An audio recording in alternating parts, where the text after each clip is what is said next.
It's time for Twit This Week in Tech. Nicholas De Leon is here from Consumer Reports, Father Robert Balaser from the Vatican, and my car guy, Sam Abul Samed. We'll talk about one Amazon delivery driver whose name is Mud, why you might want to use mud for speaker wires, and jailbreaking a jet. All that coming up this week on Twit. Next.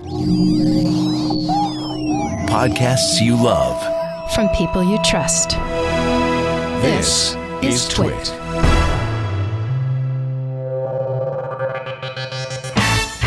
This is Twit, This Week in Tech, episode 1072, recorded Sunday, February 22nd, 2026.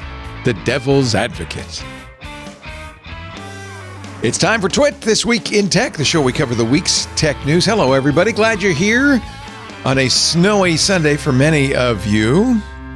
It is not snowy in Rome. It is a little chilly, though, because it's late at night. Father Robert Balaser, the digital Jesuit, joins us.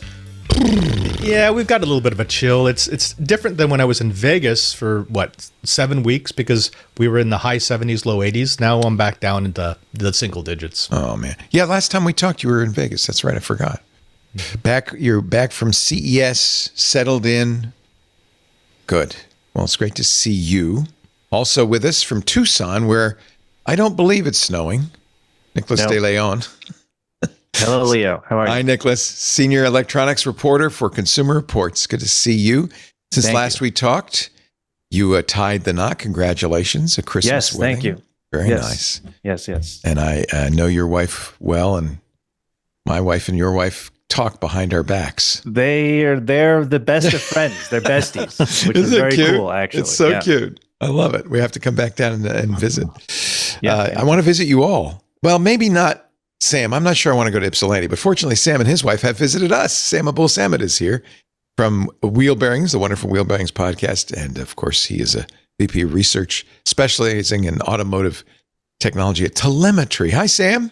Hi, Leo. It's good to be back. I'm tanned, rested, and ready after a week on the Caribbean coast in Mexico. So jealous.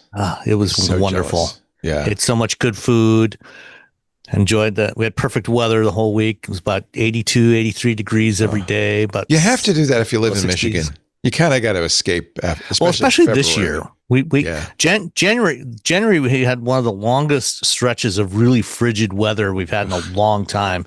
Like almost the entire month and into early February, it was either in the teens or single digits. And we didn't have a huge amount of snow, but it stuck around. We had probably a foot, maybe 15, 16 inches in total over the month. 2 or 3 inches at a time. But it was really, really cold, and it warmed up just the day we were leaving for Mexico, and it all melted off. And we got back in last night, and it was snowing again. Now it's back to 30 degrees. Your timing couldn't be worse. I love how the weathermen these days, because weather I guess they think it's boring, have new names. Like now it's the polar vortex, right? That was hitting you. A polar You mean a blizzard? Yeah. It's a polar vortex or a bomb cyclone. Oh, no, don't forget the atmospheric river. That's my favorite. We get that. That's always a classic. Speaking of which, are you guys having an atmospheric river right now, Leo? Or we were. Yeah, we had a lot of rain. We had several inches of rain in a few days. So I guess it was a river. Yeah, I heard there was a ton of snow up in the mountains. And of cour's, there was that tragic avalanche. Very tragically, 9 skiers in Tahoe, just up from us, died in an avalanche. It's actually there's a tech angle to that. They were able to find some of the bodies using their Apple devices, and the Worst ones and the use of an survivors. Apple tag ever. Yeah, I agree. I don't think we'll see that one in WWDC. The survivors used their Apple Watches to call for help. I hope they don't put that in an ad, though. Yeah. If anything happens, we can find your body. No, not good. Not good. Let's talk about something happy-go-lucky, social media. The big trial is going on in Los Angeles. A 20-year-old woman says her life was ruined, I tell you, ruined by the use of Facebook, Instagram, Snapchat, TikTok. And she sued. TikTok and Snapchat settled out of court ahead of time. We don't know how much money they gave her, but I imagine it was significant. But Meta's fighting the fight, as is YouTube. YouTube's also in that. Mark Zuckerberg took to the stand this week, showing up at the court with his minders wearing Meta's Ray-Ban smart glasses. There they are. His entourage, as it were. I heard the judge wasn't too thrilled about that. Judge was pissed. Yeah. You can't wear your smart glasses in court. The judge said anyone uses glasses to record inside the courtroom would be held in contempt. You know, Leo, I've got compassion for this woman and anyone like them because, yes, we know that social media is addicting. Yes, we know that social media does change the brain, especially developing brains. However, we're going on 20 years now that we've been talking about this. I mean, do you remember when Facebook, their entire economy was driven by Farmville? We had this exact same discussion of creating services, creating a game, creating an addictive social media outlet where people would continually spend their hours coming back over and over again and spending real money. So on one hand, I want to be compassionate. On the other hand, I want to say, well, yeah, but this is adulting. You have to be an adult now. Adam Mosseri, who's the head of Instagram, took the stand last week. He said 16 hours of daily use, that's problematic, but you can't call it addiction. He likened it to Netflix. He said, if Netflix makes a really good show that you have to binge, are you addicted to Stranger Things? Yeah, but I don't think most people are spending 16 hours a day watching Stranger Things or Netflix you don't in general. Know. I know. I do know people who will binge an entire season of a show in one day. There is a clinical distinction, though, because it's not physical addiction. But I mean, psychological addiction, it's emotional dopamine addiction, physical right? addiction. Yeah. Well, so when you're talking about an addiction, it means that you first start doing an action, an activity, because it makes you feel good. And then because that dopamine wears off, you start doing that activity in order not to feel bad. And then even if you're doing it, it still makes you feel bad, but you're still doing it. So that's what an actual addiction is. Binging is something that you do because maybe you've got free time because you've always wanted to watch something. But when it's over, it's over. Nick, did you ever hike for more than a few hours out there in the beautiful Tucson desert? I'm trying to think of the longest hike. I don't know, a few hours. I will say I definitely played World of Warcraft back in the day for 16 hours at a clip. Oh, yeah. That is definitely true. Was that addictive? I don't know. But you could stop. Been there. You were, I mean, it's not addictive like heroin's addictive. Yeah, I am you go through sympathetic withdrawals to if the you stopped? adulting argument. It's like, I don't know. I don't know. So I was watching PBS, and their tech expert who was at the trial said the fundamental issue in the trial is who's responsible. I think the fundamental issue of the trial is it even an addiction? And if it is, then I guess you would say I think we can agree that these companies knew they were creating something highly compelling. Sure. Intentionally, right? But I mean, that's their job, right? But that's what everybody does. That's what I try to do. I wish I could get you addicted to Twit. That's what you do when you create content.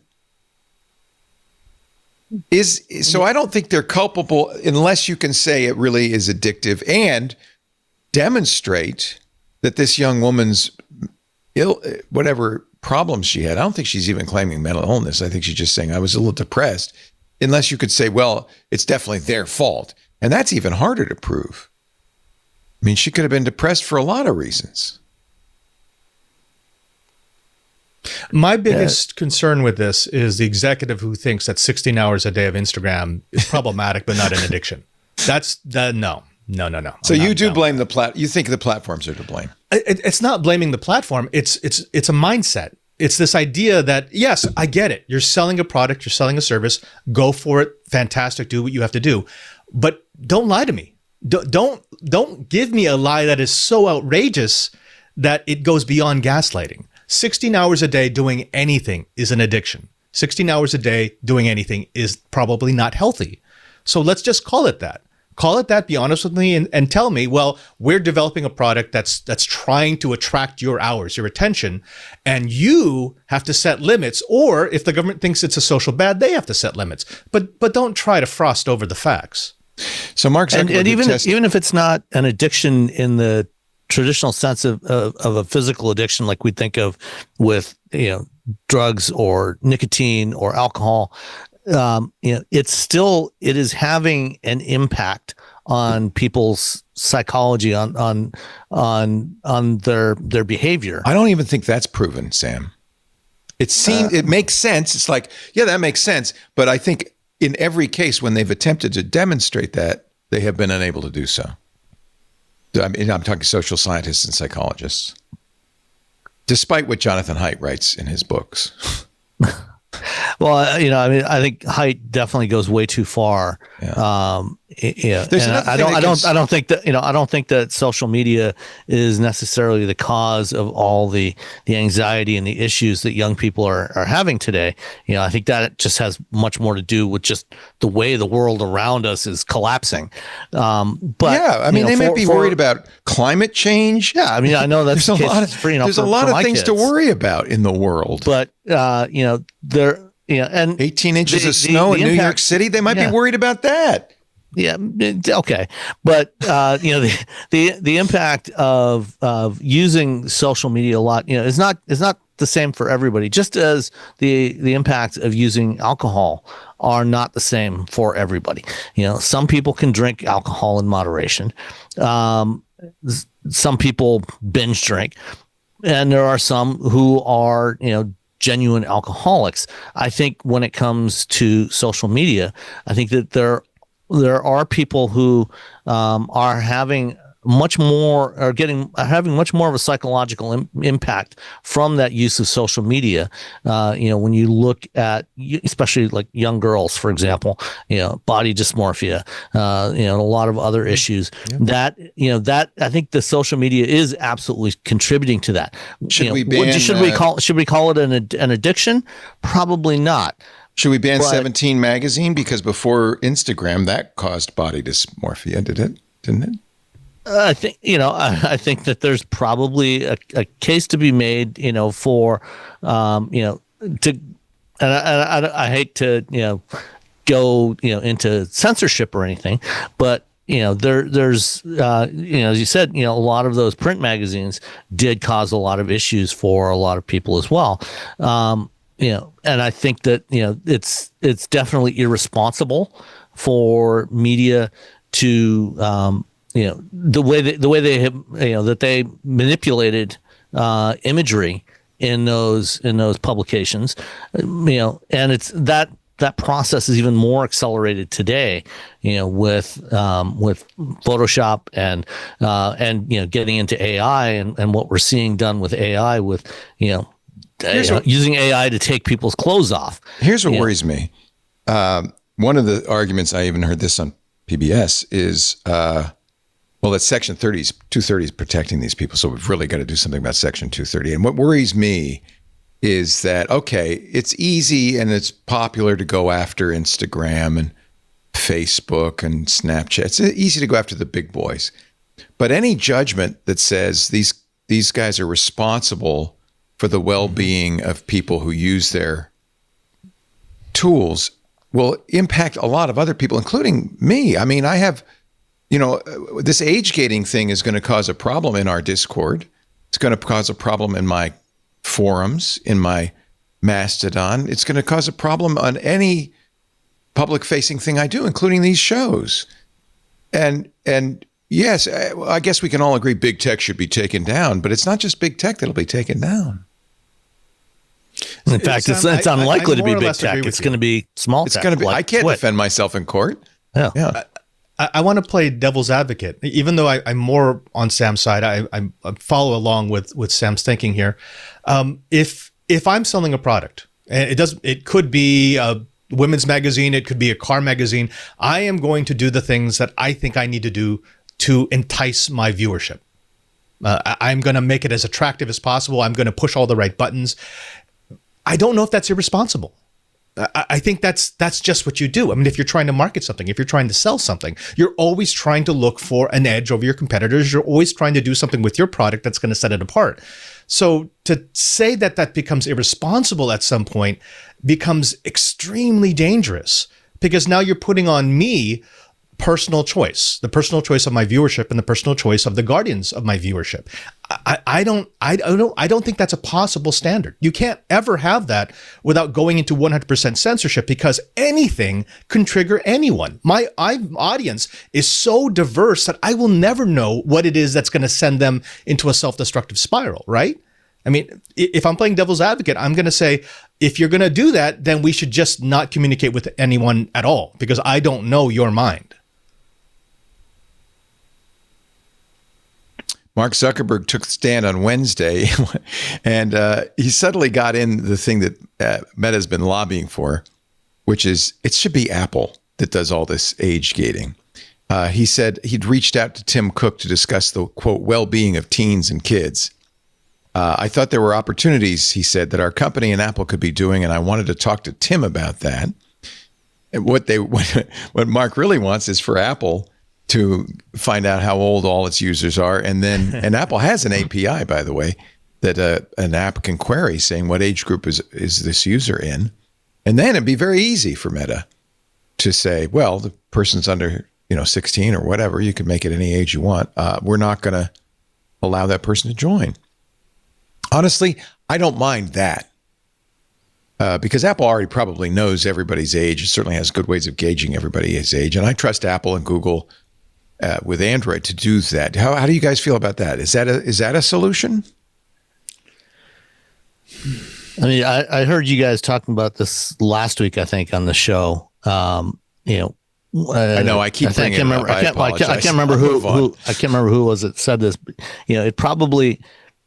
it probably makes more sense to have fewer people have access to that and the detailed information about the individual. But even then, I'm not sure that I don't know that that's going to be the right solution. I don't know that that's necessarily going to work. Zuckerberg was questioned by the plaintiff's attorneys about email messages saying he lifted Facebook's ban on, or Instagram's ban on beauty filters because it was, quote, paternalistic. When asked about, Zuckerberg says, well, that sounds like something I would say and something I feel. It feels a little overbearing, specifically to beauty filters. Do you remember 15 years ago, Leo, on Tech News Today, we had a discussion when they had announced that Zuckerberg was always going to have 51% of the power of the voting shares of Facebook. We said, look, essentially you're allowing Facebook to become the cult of personality of Mark Zuckerberg. So the question becomes, do you trust Mark Zuckerberg's judgment? We haven't moved past that question. I guess no would be the answer across the board. Nicholas, do you want to weigh in? Do you trust Mark Zuckerberg? I was just going to say, as a reporter in the trenches for the rise of Facebook and all this, I feel this conversation, I feel like we've had this conversation like every day for the past 20 years, like what Father said a second ago. We're still at the who's responsible stage. We're still at the do you trust Mark Zuckerberg stage. And it's like, well, I'm 40 years old now, and I was 20 when we were having these discussions. And it's like, I don't know, to the devil's advocate position, it's like, you're an adult. No one's forcing you to use Instagram, beauty filters or otherwise. It's like, I don't know why I need the judiciary to step in when I can close the laptop type of thing. I don't know if that's like facile thinking or like to whatever, but like, I don't know, man. I guess I've never really struggled with addiction for real. You don't have body dysmorphia, Nicholas? Not that I'm aware of. No. So, which is easy for me to say. I know a lot of folks do struggle. If I could do devil's advocate of the devil's advocate, I mean, do they still have a devil's advocate at the Vatican? By the way. Yeah, I know him. He's a nice guy. But they're really, I mean, I'm not being facetious. That used to be something at the Vatican, right? It's not an official position, but there are several people whose job it is. Strategize. Yes. Their job is to be on the outside throwing rocks. That's what they do. Man, I'd like that job. To say we can close a laptop, and remember, I'm with you, Nicholas. I believe that people have to be doing the adulting.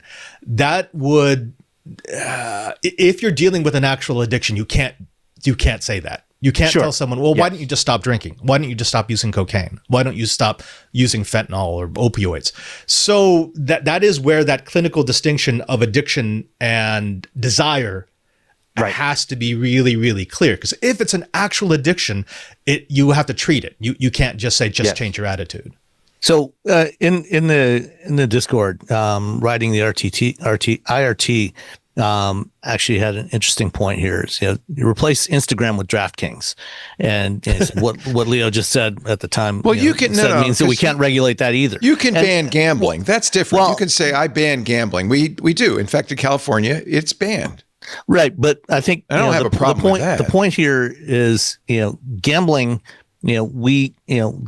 People who are problem gamblers who are, they are addicted, but the physical manifestations of that are not the same as it is, with drugs or alcohol. That's true. That's a dopamine addiction. That is a real addiction. Yep. And when you try to stop gambling, ruining addiction. I am not. I am not a gambler. I've never gambled, but I don't believe that. As far as I'm aware, for gamblers, when they try to stop, they don't go through withdrawal in the same way that you do from a physical addiction to some substance. But we still consider that to be an addiction. So, it's kind of, going back to earlier in this conversation, but, the idea is, what is an addiction? And, I think that there probably is a case to be made that, at least for some people, that that there is an addictive or a compulsive. Maybe compulsive is a better way of phrasing it than addictive behavior. But you do have some behavioral things that people are unable to control. Just saying, being an adult is not an adequate answer to that. Yeah, I'll be honest. I wouldn't care one whit if they banned Facebook, Snapchat, TikTok. Would be fine with me. I think that there are non-algorithmically driven social networks, like, for instance, our forums and our Mastodon, that are valuable to even to people under 16 and 13, especially people who, for one reason or another, are marginalized at home or at school and find their community online. Those things are valuable. I'd hate to lose that in addition. I don't think, and by the way, YouTube, I would say I'd hate to lose YouTube. So the remedy probably isn't for these guys to shut down. What should the remedy be? If, let's say, it goes against them, they can afford a big fine. It can't be just a fine. What structural remedy would we have to pursue? I mean, the structural remedy that I've heard being recommended is doing something like what they do in Vegas and what they do in Atlantic City, which is the casinos have to pay into a fund to help those who are addicted to gambling. That's worked. That doesn't work. It doesn't work. That's really made a difference. God, I mean, my family's been living in Las Vegas for 25, 26 years now. It's a joke. Everyone knows it's a joke. Yes, it's funded. Yes, it does help certain people. But most of the people who have that addiction, it will ruin their lives even as they're staring at the sign saying, if you need help, call this number. Same with cigarettes. People still buy cigarettes. In other countries, I think in Canada and Australia, the cigarette warning labels are graphic. The ones over here are great. They showed like diseased lungs and cirrhosis. Oh, yeah. Does it stop people? In fact, when I was in Rome, everybody smoked. It actually increased revenue for a while because people wanted to collect all the different packs. Collect all the diseases. Okay. Oh, God. Humans are not really good at assessing danger. No. All right, this is Benito. It's amazing that the species has survived this long. We had to create laws to make people wear their seatbelt. So, I mean, Yeah, I mean, I'm not against laws. Somebody said, well, liquor stores are allowed to ask for ID before you can buy liquor. That seems right and proper. Now, the liquor store doesn't store that ID in a database of IDs and keep track of your name, address, and birth date. So these internet systems obviously can, and unfortunately, even if they deny they do it, they do it. We know that. And it's the one old dude at the liquor store who takes a glance at your ID and gives it back to you. He doesn't care. I never personally did this, but I'm told that there are some people who are under the legal age for consuming alcoholic substances. Often would have false IDs that would indicate that they were actually older than their actual age. Work. I have no evidence that is actually true. It might be completely. You mean McLovin? Who knows? Yeah. All right. Well, anyway, it was interesting to see Mark take the stand. I don't think he's done this before he's testified in Congress, but I can't remember another court case where he is. He's done Congress in that. Wasn't he in a hoodie when he testified before Congress? I remember the time, and he was wearing a suit that I think it was Josh Hawley made him stand up, turn around, and apologize to the family members in the audience who had been harmed, whose kids had been harmed by Meta. That was a humiliating moment. Interestingly, Meta has begun a $65 million election slush fund. Don't know. I mean, I think it's probably completely coincidental. Actually, it's more about AI. But, hey, if you're lobbying, you might as well lobby for that too, the age too. I don't know. I say this every time. I feel like it's up to parents ultimately. There's some evidence. TechDirt had an article that the Australia social media ban is in fact isolating for some kids with disabilities, for instance. Everybody's watching Australia. They banned social media for kids under 16. Just banned it. The Guardian has a piece about, quoting some kids. This is an Australian girl. I lost my friends. She's autistic. She said, I lost my friends. She's 14 years old. While some people were exposed to harmful content and bullying online, or Indy, which is not her real name, social media was always a safe space. If she ever came across anything that felt unsafe, she says she would ask her parents or sister about it. I have autism and mental health things. It's hard making friends in real life for me. My online friends were easier. I actually know autistic kids whose primary social life is online. I think this is genuine. What about the harm to those kids? Cutting them off? No. It's hard for most people in the real world to make friends, to make good friends. That's true. I am also on the spectrum, and I understand that. However, the friends I make in the real world are far more concrete than the they're friends real I make friends online. Yeah. They're actual friends. Do you think it's a disadvantage for Indy that she has social because it allows her not to make friends in the real world? Absolutely. If I had social media when I was growing up, I never would have met anybody. I would have been online the entire time, my entire life. Would you have been a priest? I would never have touched grass. Would you have been a priest? Probably not.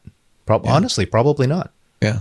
I'd probably still be running my BBS out of a one bedroom. Or you'd be with Nicholas playing World of Warcraft. Exactly. No. I was never World of Warcraft. It was Civilization for me. That's the one Civ. That had me see many mornings. Yeah. I think we should send Apple to jail because they've put Civ on the iPad now, and that makes it really easy to become addicted.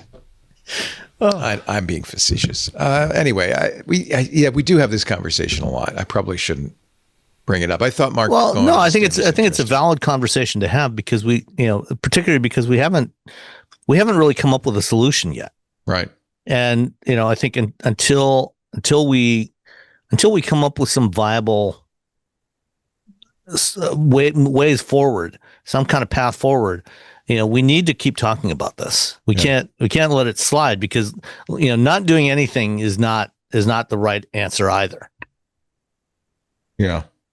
I just think it's so hard to know what to do without causing harms. Yeah. In the other direction. I just don't know. I mean, I don't have Instagram, X on my phone. I do. I watch YouTube every morning when I work out. I don't, but I'm an adult, of course. But I mean, I think, you see parents give their kids an iPad or an iPhone when they go out as a babysitter. They're doing that at home too. And we know that causes real harm. Yeah. We now have the should we data. ban those things because parents are using that as a tool? I mean, I do agree that's probably a bad thing to do to that poor kid. When you see kids in a restaurant with a phone or a tablet, see it all the time. Take that away and hand them a pack of crayons and a stack of paper. Yeah, that's what we used to do. The restaurant would give you coloring book placemat. To be fair, that's not just children. I mean, I'm seeing adults in a restaurant, like 5 adults at a table, and they're all staring at their phones. I was just going to say that, Father. Yeah, like, it's definitely not. You see the kid with the tablet, but then you see the parent on their phone just mindlessly scrolling through junk, basically. So it's like, I don't know. There's a lot of most of the time, the reason why here. the kid has the tablet is because the parents are also on their phones. They don't want to deal with the kid. So, nobody wants to talk to anybody. I saw a picture from many years ago of probably from the 40s of guys going to work at a railroad station. Every one of them had his nose in a newspaper. It's just changed. It was a newspaper. Yep. Now it's a phone. You shouldn't be expected to socialize in the subway. It's not. You'd love to live in my house for a week, Leo, because there is a generational gap. Yeah. And so after lunch, most of us go upstairs to the rec room and we have a coffee and do some light chat.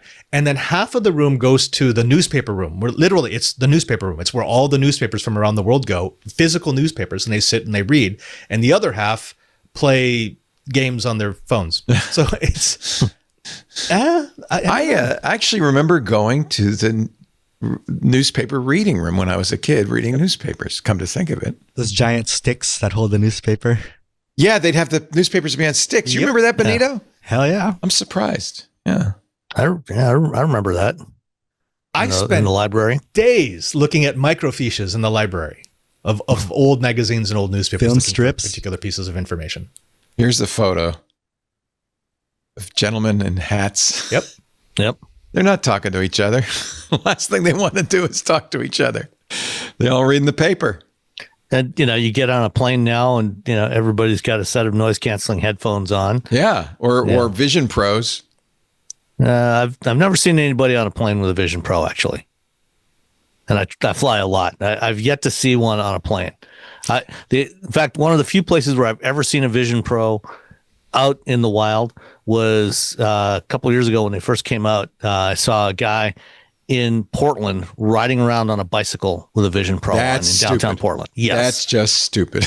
but noise canceling headphones. Nicholas, correct me if I'm wrong. March 4th, Apple's going to make a bunch of announcements. One of the things John Gruber is saying, and I hope it's true, is that Apple's going to bring F1 to the Vision Pro. I will buy a Vision Pro. My dad might buy it. Honestly, my dad might be he literally has VHS tapes in his basement of races from the 80s that he taped off whatever channel it was on. He actually might be this nation's most preeminent F1 expert. I keep telling him that. I don't know how to He came to it before Drive to Survive. Many decades before Drive to Survive. That was the only sport he watched. That was the only sport I was aware of as a kid growing up was Formula One, and this was in the 90s, and nobody knew what it was in the 90s. No, I know. If it was European. F1 goes to the Vision Pro, he used to get the British magazines. I guess he could import them or something. Yeah, I did too. Yeah, he was. Did you, mega Sam? Oh yeah. Yeah, I used to have a subscription to Race Car Engineering, which had that was the really deep dive technical articles on F1 and various other forms of racing. But whenever, especially in the 90s, when I started traveling to Europe regularly, I would pick up copies of Autosport and Autocar, Motorsport magazine, and be reading all these different things. Oh yeah, I got it. I mean, I first got into F1 back in 1978 when I picked up my first copy of Road and Track, and it was in June or July of 78, and they had the report of that year's Long Beach Grand Prix. And in those days, F1 was not on TV everywhere, and so if you weren't at the race, or you weren't local, you would end up reading about the race, a couple of months later in a magazine like Road and Track. Now you can wear a Vision Pro and you could be there. You could be trackside. I'll never forget a couple of cruises ago. Perry McCarthy was the guest of honor on the cruise, the original Stig, the Stig in the black. And he gave a couple of lectures about F1, and one of which he showed the driver's point of view, Ayrton Senna at Monaco. It was just incredible to watch from his point of view. And that's exactly why I would not want to watch F1 and something like a Vision Pro. It might be a little too I would be real. throwing up all over the place. I don't think Apple would do that. I think what they would do, because F1 has all of these feeds, they have the driver's feeds, they have all these feeds, they have the data feed, they have the track with the little things going around. They would just give you a field of view that had, 20 screens in it, and you could look around and go, That'd be kind of cool. I would do that. By the way, Leo, Pretty Fly for a Cis guy in the Discord is showing a picture of Yuki Tsunoda's RB7 catching fire in San Francisco today. Is there an F1 event in San Francisco? No, I think it's just a promo event. Okay. The first race is he's in not a couple of catching weeks fire. He's in doing Australia. donuts. You got to understand. Oh, it is on fire. That's It the is on brakes. fire. Yeah. Those are the brakes. That part They get shouldn't be pretty burning. hot. Yeah. Plus the RB7 is from like 2013 or something. Yeah, it's way old. okay. It's Yeah, nowadays it's by the way- practically electric. They're half electric. Leo, I was going through St. Peter's 2 days ago, and in the Lost and Found for the Vatican Museum is a Vision Pro. So someone, whatever. But If who you were at the brings- Vatican last week and you lost your Vision Pro, contact It's Father there. Robert Balasare. who goes into St. Peter's to put on a Vision Pro? That's so dumb. What is wrong with people? By the way, though, and I know you know this because I have a feeling you won't say, but I have a feeling you might have had something to do with it. There is a 3D view of St. Peter's, right? Yes, there is. He's look at him playing coy. He said it's a team effort. Everybody's Everything's involved. a team here. It's a Everything's a team. He's on the team. Let's take a little break. When we come back, we have more to talk about with this wonderful panel, who I just really, you can kind of tell, we just like to hang out and chat with. I guess that's the best twits, right? Where you just feel like you're at the table and we're just sitting around and we're gassing about stuff. Father Robert Balasare, the digital Jesuit. I just miss having you around. I guess you just have to. I do miss the old days. And does that officially make me an old fart, I think? He used to have a little thing in the basement of the Twit brick house. The little, what was it called? The no hole? The no hole. Yes. Yes, indeed. And I always knew that if I couldn't find Father Robert, he'd be down in the no hole soldering something together or something. It's great to have you, Mr. Sam Abul Samad, my car guy. Feel like this is old friend week. It's good to see you, wheelbearings.media, and Nicholas De Leon from Consumer Reports, great friend as well. So yeah, we could sit around, we could talk about stuff. Nicholas has actually done a little vibe coding for his hometown. We'll talk about that. I have a few little projects coming up, but yeah, this one I want to talk about today. Yeah. We're all here. We're all, let's be honest, we're all a little bit into the AI thing. Anybody anti-AI here? We're all among friends. I'm kind of middle. Oh, a couple of, Yeah. I'm an I think accelerationist. I think that there's some valuable use cases for it, but I think that there's a lot of places where they're trying to shove it in where it just does not make any sense at all. Oh, I agree. Every time I open up our show rundown, Google says, "Hey, you want me to summarize this data?" No, that's what the show's for. I think the amount of money that is being squandered right now on data centers, is just ridiculous. I think the jury's still out on the data center thing. I think it might be worth it. I feel like we're creating something. I don't know what it is. That's the reason we don't have RAM, Leo. really That's the need reason we don't have Copilot? RAM. Yeah. Oh, yeah. We'll talk about RAM and hard drives a little later. Yeah, on but it's this. because of those data centers. Yeah, well, good. Because if we're creating the next consciousness, I think it's okay. So you have to wait a year to upgrade your computer. No, Big deal. they're creating your rental computer, Leo. That's what they're doing. Yeah. I'll tell you what, I don't need to buy software anymore. I just tell, ChatGPT Codex 5. Yeah, because you're going to be renting your computer. That's the point. And I am at this point, $200 a month to all of them. Actually, no, just to two. And my plan was I was going to cut off Claude when I went to Codex, and then I'm going to cut off Codex and go to Gemini. But you know what? It's kind of like breaking up with a girlfriend or something. It's like Claude, I'm going to miss you. I'll see you later, Claude. Bye. But now I have a new friend. We talk about that on our AI show, Intelligent Machines. I'll save it for Our show today brought to you by Trusted Tech. Hey, these are guys you ought to know about. If you're using Microsoft 365, you would pretty much need an AI to tell you what's going on, or maybe better, get some experts, because you're probably paying for licenses you don't need, or maybe missing ones you do.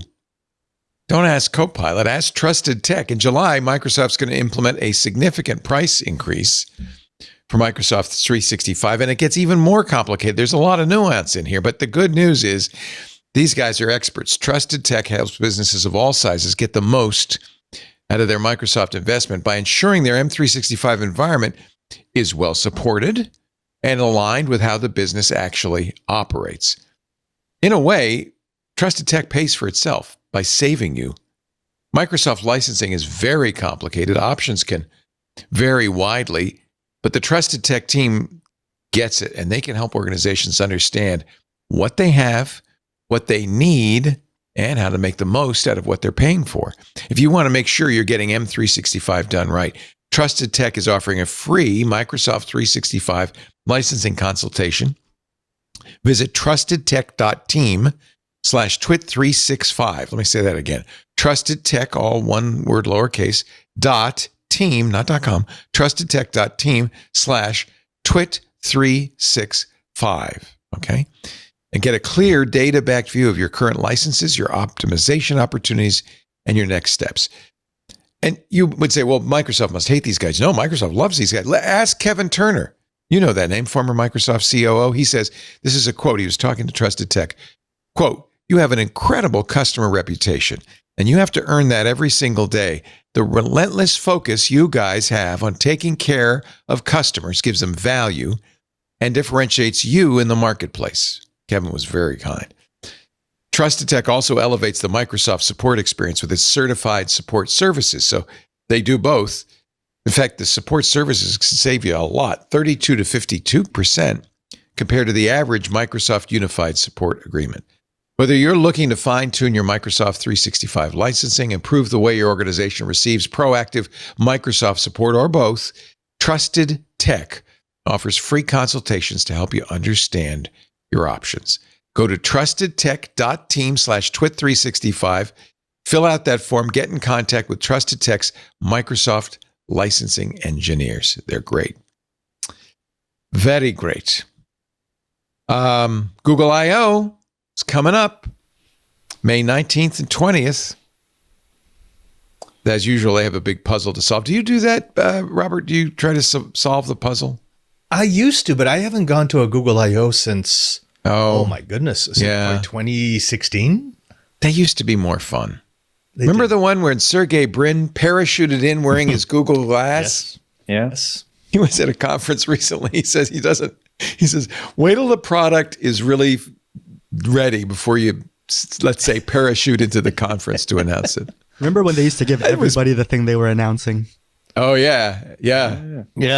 People would walk away from there with a couple of phones. I mean, I remember I knew one it was year over when there was a Nexus phone, the first two Android Wear watches. There was an and LG a Chromebook, right? And a Chromebook, Chromebook. The C40. And of course, the Nexus Q. Don't forget the Nexus Q.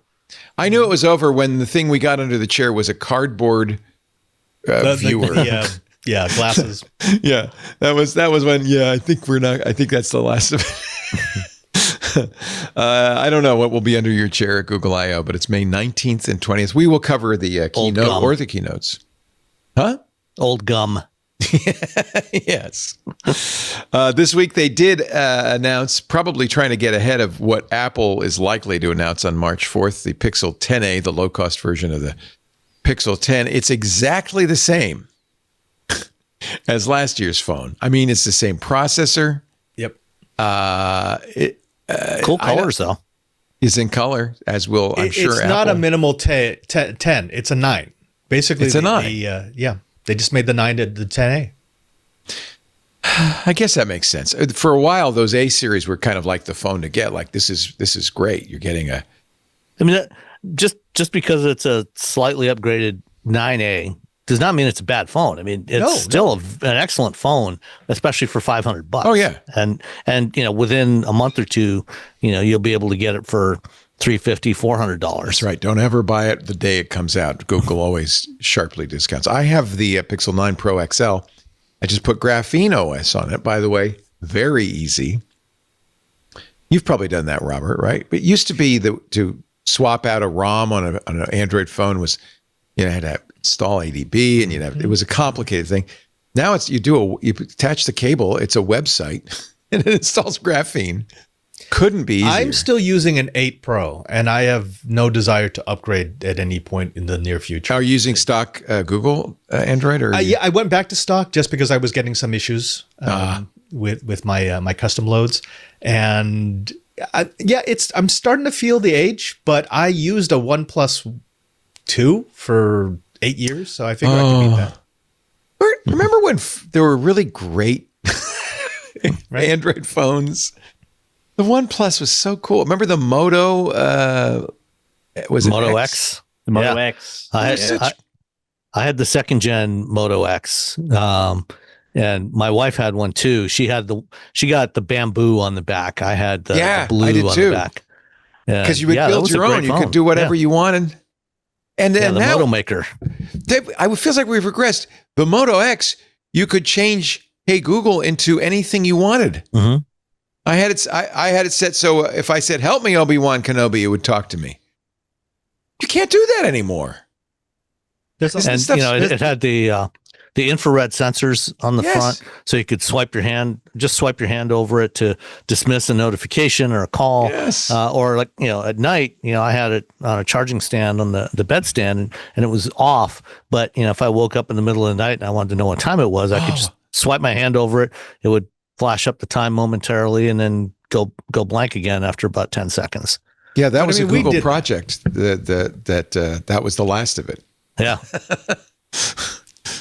We did that. There were several manufacturers who were giving us interesting phones with different capabilities, everything from keyboards to really cool sensor functions, and none of them sold. So that's what all happened. Gone to the same rectangle. Most people just ended up, they wanted a slab, black slab, and that was it. But that's not us. That's normal people. Yeah. The normies have ruined it for us. There aren't enough of us to justify manufacturers investing in those cool technologies. But also, this is like dang it, normies! This is America. See what we could have had. Like there's Japanese and Chinese phones that are Androids that you will never see. In America. Oh yeah. The new Xiaomi Ultra, which has a Leica photo system, and I would kill to get this, but you can't buy it anywhere. I mean, you can buy it everywhere but the U.S. I'll bring one back for you next time, Leo. They're in the shop down the road right here. You can get them in Italy? Oh, absolutely. But it won't run in American networks, right? Oh, yeah, it will. Not all. I think it'll probably run on certain bands. It'll run on T-Mobile and not all. Yeah. Okay, I'm going to give you ammunition, you haters, you AI haters. What's gone on, maybe, my contention, perhaps, is that these companies, instead of trying to innovate anywhere else, they're just saying, let's throw all of our engineering talent into AI. Yes. All our resources, all our talent, all our engineering into AI. Does that seem like what's happening? Yes. I mean, 100%. That's what it feels like as a reporter covering tech. Like I was just talking with a friend the other day. He said it used to take him 2 hours a day to go through all the big tech block, The Verge, Engadget, yada, yada. Nowadays, he's done in like 10 minutes because they're all just talking about AI and it's the same very small number of news developments. Yeah. So it certainly feels like the whole tech industry that I love has shrunk dramatically. Like you just said a second ago, phones are kind of whatever now. The video game industry Xbox is not in a great place. That's shrinking too, it feels like. Yes. All this cool stuff that like I thought was, this is going to be around forever. No, it is not going to be around forever. And now we're literally just talking about AI, which is fine. I'm glass half full when it comes to AI. Obviously, I think it's neat. I've used it for some stuff for projects and so forth, but like I didn't want that to come at the expense of everything else. And I mean, look at Windows. Windows is just, Windows is I probably shouldn't crapified. Look, I guess I'm a representative of Consumer Reports. So you write to normies. You write for normies, right? That's who you're writing for. Windows is not as good as it used to be. I used to give Windows like, it's good enough. It's fine. It is a seriously degraded product nowadays. I guess I'll be polite. And is that AI's fault? Is that them just funneling resources into AI? That's certainly what it feels like, Yep. Well, and OpenAI is getting close to closing $100 billion funding round, private funding round. For a small fraction of that, just imagine the things we could actually do. I mean, not just developing, some interesting gadgets, interesting phones, interesting technologies, but some of the other things we could do in society with a tenth of that money.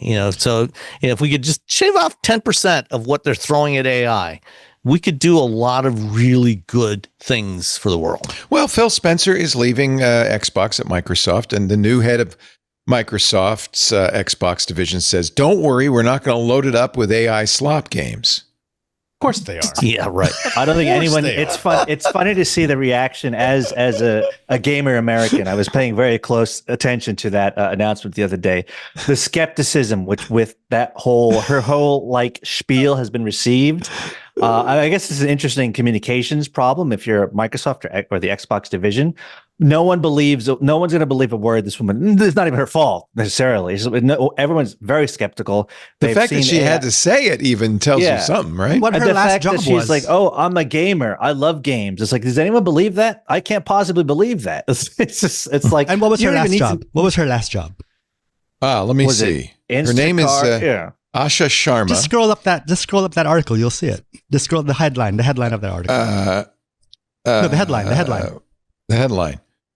We will not. New Xbox boss promises no soulless AI slop after moving over from Microsoft's core AI products division. Oh, sorry, you're right, Benito. I feel like a lot of gamers would have been more happy to hear her say something like, "Look, I'm not very familiar with games. I'll be honest with you folks, but it's my job to ensure that this division is successful. We're going to try our best to win over your hearts and minds and put out cool stuff. I don't come from that background. I have no idea what that is, but it's my job in the next 90 days to learn on the." If she would have been more along those lines, I think folks would have been way more inclined to give her the benefit of the doubt. But they came out the gates with her like she's like some hardcore gamer with a capital She says, G. "I don't have any background in games at all." Come on. I played Farmville. You know what the buy-in is? The first time a developer makes an AI-generated map where every level can actually be original so that no one has an advantage for having played it for 60 hours, 100 hours, 1,000 hours, that's when there's actually going to be some acceptance. You're going to see these multiplayer maps that are just brand new. They're 100% original because they've been AI-generated. I have to say, I know a lot of gamers who say, "I don't want any AI in games." Yes, that's a common. But in a way, I mean, isn't an NPC just bad AI? Like, imagine how good the NPCs could be. You wouldn't have the same, I used to be a warrior like you, but I got an arrow through the knee over and over and over. The term again. AI in games, though, is problematic because we've had AI in games since the beginning of games. Yeah. This just hasn't been very good. Imagine if you had. And it's a different definition. There's a different definition for the AI in games than there is for LLMs and generative AI stuff. Like AI in games, you generally just say that as the computer player. That's the AI. So, but that's a very different definition from what we NPCs call could be AI better, today. maps could be better. There's a lot of opportunities.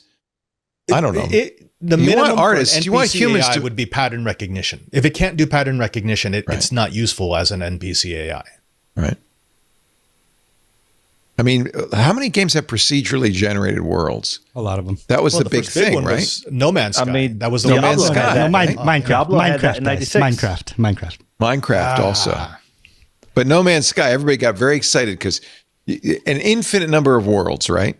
It turned out to be really boring, but they fixed it. They've been updating that game. So much better. They've been updating that game. I heard it was better, but I got so bored playing it for the first. Way better. Okay, I'll have to try it again. Now I feel guilty. I feel like I'm my girlfriend Claude and ChatGPT are going to miss me if I start playing video games. Go back to Valheim. I played so much Valheim, but that was my Valheim and what was that Switch game where you had Animal Crossing? Animal Crossing. Those are my COVID games, right? Valheim and Animal Crossing. How'd you know that so quickly? Were you? No, I've never played either one, but you just been listening for 20 years. Animal Crossing. I still have original, the Switch Animal Crossing version. I see it over there in this pastel colors. So let's see the timeline. Sonnet 4.6 came out last week from Anthropic. 20 minutes later, OpenAI released GPT-5.3 Codex. 20 minutes later, then a few days later, just this week, Gemini 3.1 Pro came out. And of course, nowadays they're training these, I think they're training these AIs on the benchmarks. So the benchmarks become more and more meaningless. Right. But on the benchmarks, this is from Google, of course, 3.1 beats them all.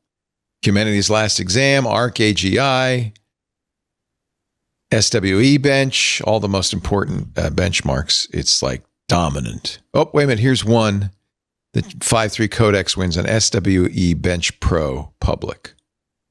That's a one-shot benchmark. Everything else. Okay. I mean, the ARC AGI test is interesting. I do like seeing. That's the one. What's the story on that one? I remember. So ARC AGI looks at how a AI or an LLM handles pattern recognition and spatial reasoning. Those are the two big ones. So, for example, a human looking at the backup camera of a car, we can immediately, even without thinking about it, we understand that when we start seeing objects moving in different proportions as we back up, that it's because of depth. That's easy for us. That's just a human thing. It's very difficult for an LLM to do. So that's one of the challenges. As can it take a picture, a video of objects moving and figure out what the spatial points are? And it's hard. I've done it myself, and it's very hard. Well, and the problem with using an AI, especially like an LLM type of AI, to do that is they don't always understand. Seeing something, you can see relative changes. If something's moving towards you or away, you can detect that, but you can't necessarily detect actually how far away that object is, especially from a single camera view. If you have a stereoscopic view, you can do that. You can just use some basic geometry to figure out exactly where that thing is in space. But from a single camera view, and this is one of the fundamental problems with Tesla, is all of their 8 cameras, they're all single camera views. And so it's got to guess as to where that object is in physical space. And oftentimes you can have objects that look similar to each other, and if you've made some inference based on, okay, I know roughly how big this particular object should be, and I know how many pixels it's taking up in this view, so I'm going to guess it's 10 meters away from me. But you can also have another object that looks similar to that is larger or smaller, and now you've made a fundamental error in trying to determine where that object is in physical space. So with humans, we're looking at the camera, but we can also look in the mirror and use other inputs to detect. So cameras are by themselves they're useful, but also problematic. Yeah. So this is the ARC Prize website. I can't remember what the prize is. It's a drop in the bucket compared to how much it costs to train these things. Human score 100%, of course, on AGI2. Costs $17 per task. The new Gemini 3.1 Pro, 77%, which actually is a little lower than Gemini 3 Deep Think. But the cost is the thing. It was $13 for Gemini 3 Deep Think. It was less than $1 for Gemini 3.1 Pro. So you have to consider cost, and that's what these graphs show. How did they determine the human cost? How did they determine the cost of a human? They had to pay him $12 an hour. I don't know. Yeah, and presumably you assign some value, per unit time, and say, okay, how long does it take the person to do that task? I'm telling you, I've done it. It's hard. It's hard. You get a map, and you have to rearrange the things to match. It's hard. It's not There's easy. a wide range of human ability there. So I do want to know who. Well, I think that's probably why I said human humans. panel. So they're probably using a number of people to do it and taking an average. So I got a question for you though. you mentioned, Leo, I think that, they seem to be increasingly training these models to the benchmarks. I think we know pretty well that when you train people to the test, right. That leads to at least a problematic, very limited abilities. Right. And so, what's the outcome going to be if we keep training these models to these various benchmarks? They will perform exceptionally well on benchmarks. Yes. And do nothing That's why else. I don't trust benchmarks. Yeah. But, if you play with these things, they're definitely getting smarter. Right, Nicholas? You used Claude Code? Yes. I primarily use Claude Code. I started doing Claude Code probably last summer. So that was whatever the top of the line model was then, like last July-ish is when I really started messing with this stuff. And so recently I guess I'm using Sonnet 4.6 on this current project. I'm also using Haiku 4.5 for a that's what I use for our summaries for the show. Actually so I'm more familiar with the Claude kind of stack here. Yeah. So you created this Tucson Daily Brief. Yes. Is this public or is this just for you? Oh, no, this is public. So what this was, so the genesis of this was, remember like a month ago when everyone was like going crazy over Claude bot and like, oh, this is going to revolutionize everything. I was very skeptical. I was like, okay, here we go. Was this AI hype nonsense? But like me, you feel like your job is to try this stuff, right? Yes. I don't dismiss things out of hand. I'm like, okay, this seems a little hypey, but let me poke around with it. Yeah, exactly. That's kind of been my attitude for basically anything in life, actually. So I was like, okay, what are some cool things I could do with this additional layer in the stack here? And so what I did was, it's called Tucson Daily Brief. And, it is not the fanciest project in the world. It's not going to be the next TikTok or anything. It was basically just an excuse for me to use these tools and learn more about OpenClaw specifically. So basically what this is it goes through the major Tucson, Southern Arizona, local news sources, the RSS feeds, TV channels, newspapers, there's a couple Substacks and so forth. It goes through the RSS feeds, picks out the top, and this is Claude, I guess right now, Sonnet 4.6 doing this. Which is quite good, actually. Yes, quite good. Yeah. It's picking out, let's say, the top 10 headlines. It summarizes those headlines, and then it sends that summary to me in Telegram, the messaging app. So at 6 a.m. every day, I get a summary of the top 10 things happening in Tucson that day. I've never been more informed about Tucson stuff than the past week. La Fiesta de los Vaqueros, Tucson Radio is coming. Woo! Exactly, yes. Tickets, we were going to go next weekend, but tickets start at $150. What? Which feels a little expensive for a rodeo, to be totally honest. So it goes to Telegram. I get that message, and then it sends it that sort of summary, which is a couple text messages in Telegram. It is sent to 11 labs, and I clone my voice in 11 labs, and so it generates a podcast script. So it creates an audio podcast of me, in quotation marks, reading the top story. So this isn't you. This is 11 labs reading it. Yes, this is 11 labs. Push back on cuts as city faces $27 million deficit. City officials are wrestling with a $27 million shortfall. It sounds just like you. It sounds 11, good enough. 11 Labs is surprisingly good. They're really good. It's gotten a lot better. Yeah. And so it creates an audio podcast, which you can get on Apple Podcasts. It creates that YouTube version, which obviously you can look on YouTube. And then there's a blog post, which it formats out of Markdown. All How much does this cost you? How much does this cost you? My estimate, around $20 a month, the whole pipeline. And then it runs, everyone was buying Mac Minis. I wasn't going to buy a Mac Mini, but I just have an old framework laptop running Linux. And I was like, all right, let me just put it there. And I know folks were like, oh, OpenClaw, we're putting them on these machines. You don't need a really high-end machine though, right? No, because it's all being done in the cloud. Yeah, there's no real computation power locally here. I don't have any data on here that it's gonna exfiltrate your credit. I have nothing on this laptop, literally nothing. So I'm not too concerned about that. So it's a pretty cool project. There's one I'm working on right now. It's sports related. It's more of I call it an art project. It'll be done probably by the end of this week. So you're having fun, aren't you? Or so. Yeah, again, look, I live in Tucson, Arizona. I am within a 90-minute drive of, I believe, 3 or 4 planned data centers. So this is something that is a real local issue. They talk about this stuff, where's the water coming from this? Should we really be destroying the desert to create this stuff? So this is an actual, debate that's happening right now. But as someone who's like, all right, I'm glass half full, I think it's neat.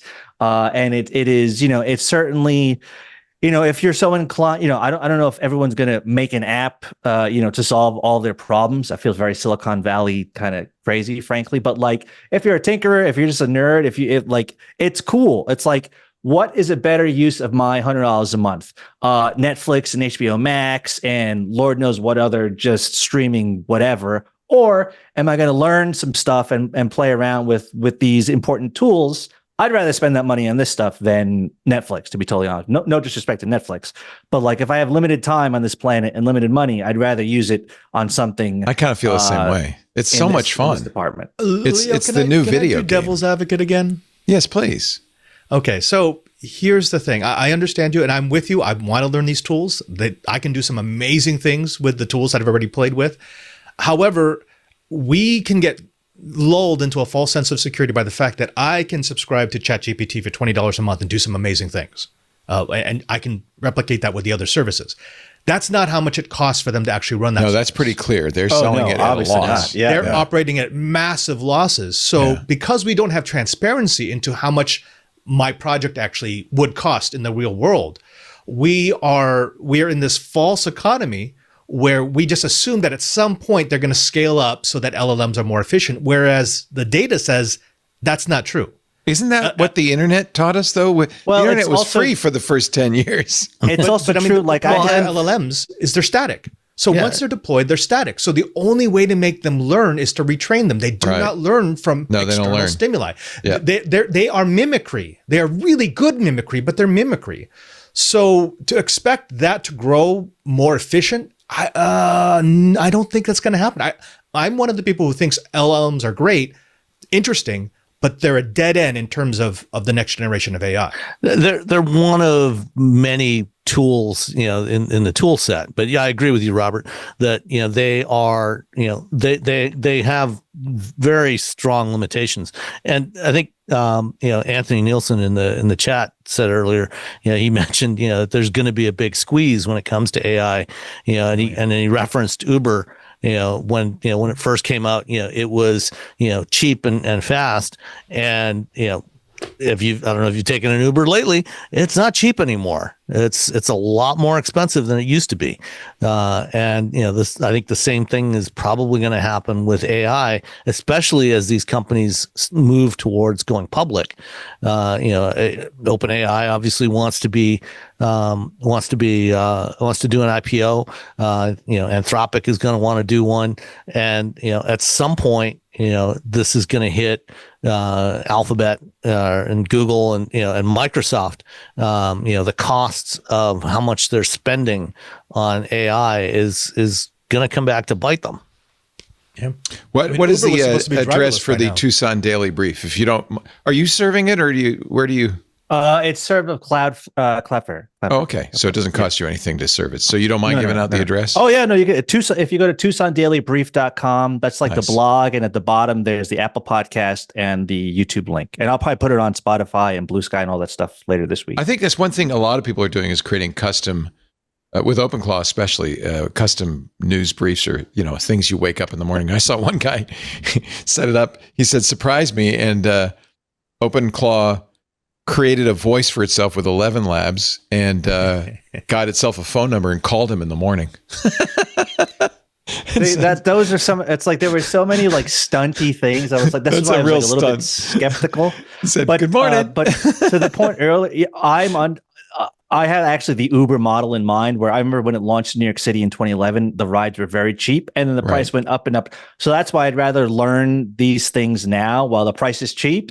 And so, okay, maybe they raise the price, a year or two from now. Well, I got my I rode with the training wheels when it was cheap, and now I know how to use it a little bit better now that it's a little more expensive. Well, I think also if you could get the RAM, the local models, the open weight models are are behind, but they're not that much behind. Yeah, I used one of the Gwen, I'm not sure you pronounce it, Quen, TTS models for some internal CR thing, which I haven't shown it. Well, I don't know if I can talk about it, but like just messing with it and like auto generation, so on and so forth. And it certainly was not as good as 11 Labs, but like it wasn't that much worse. You could mess with it in Audacity and get it like, this is.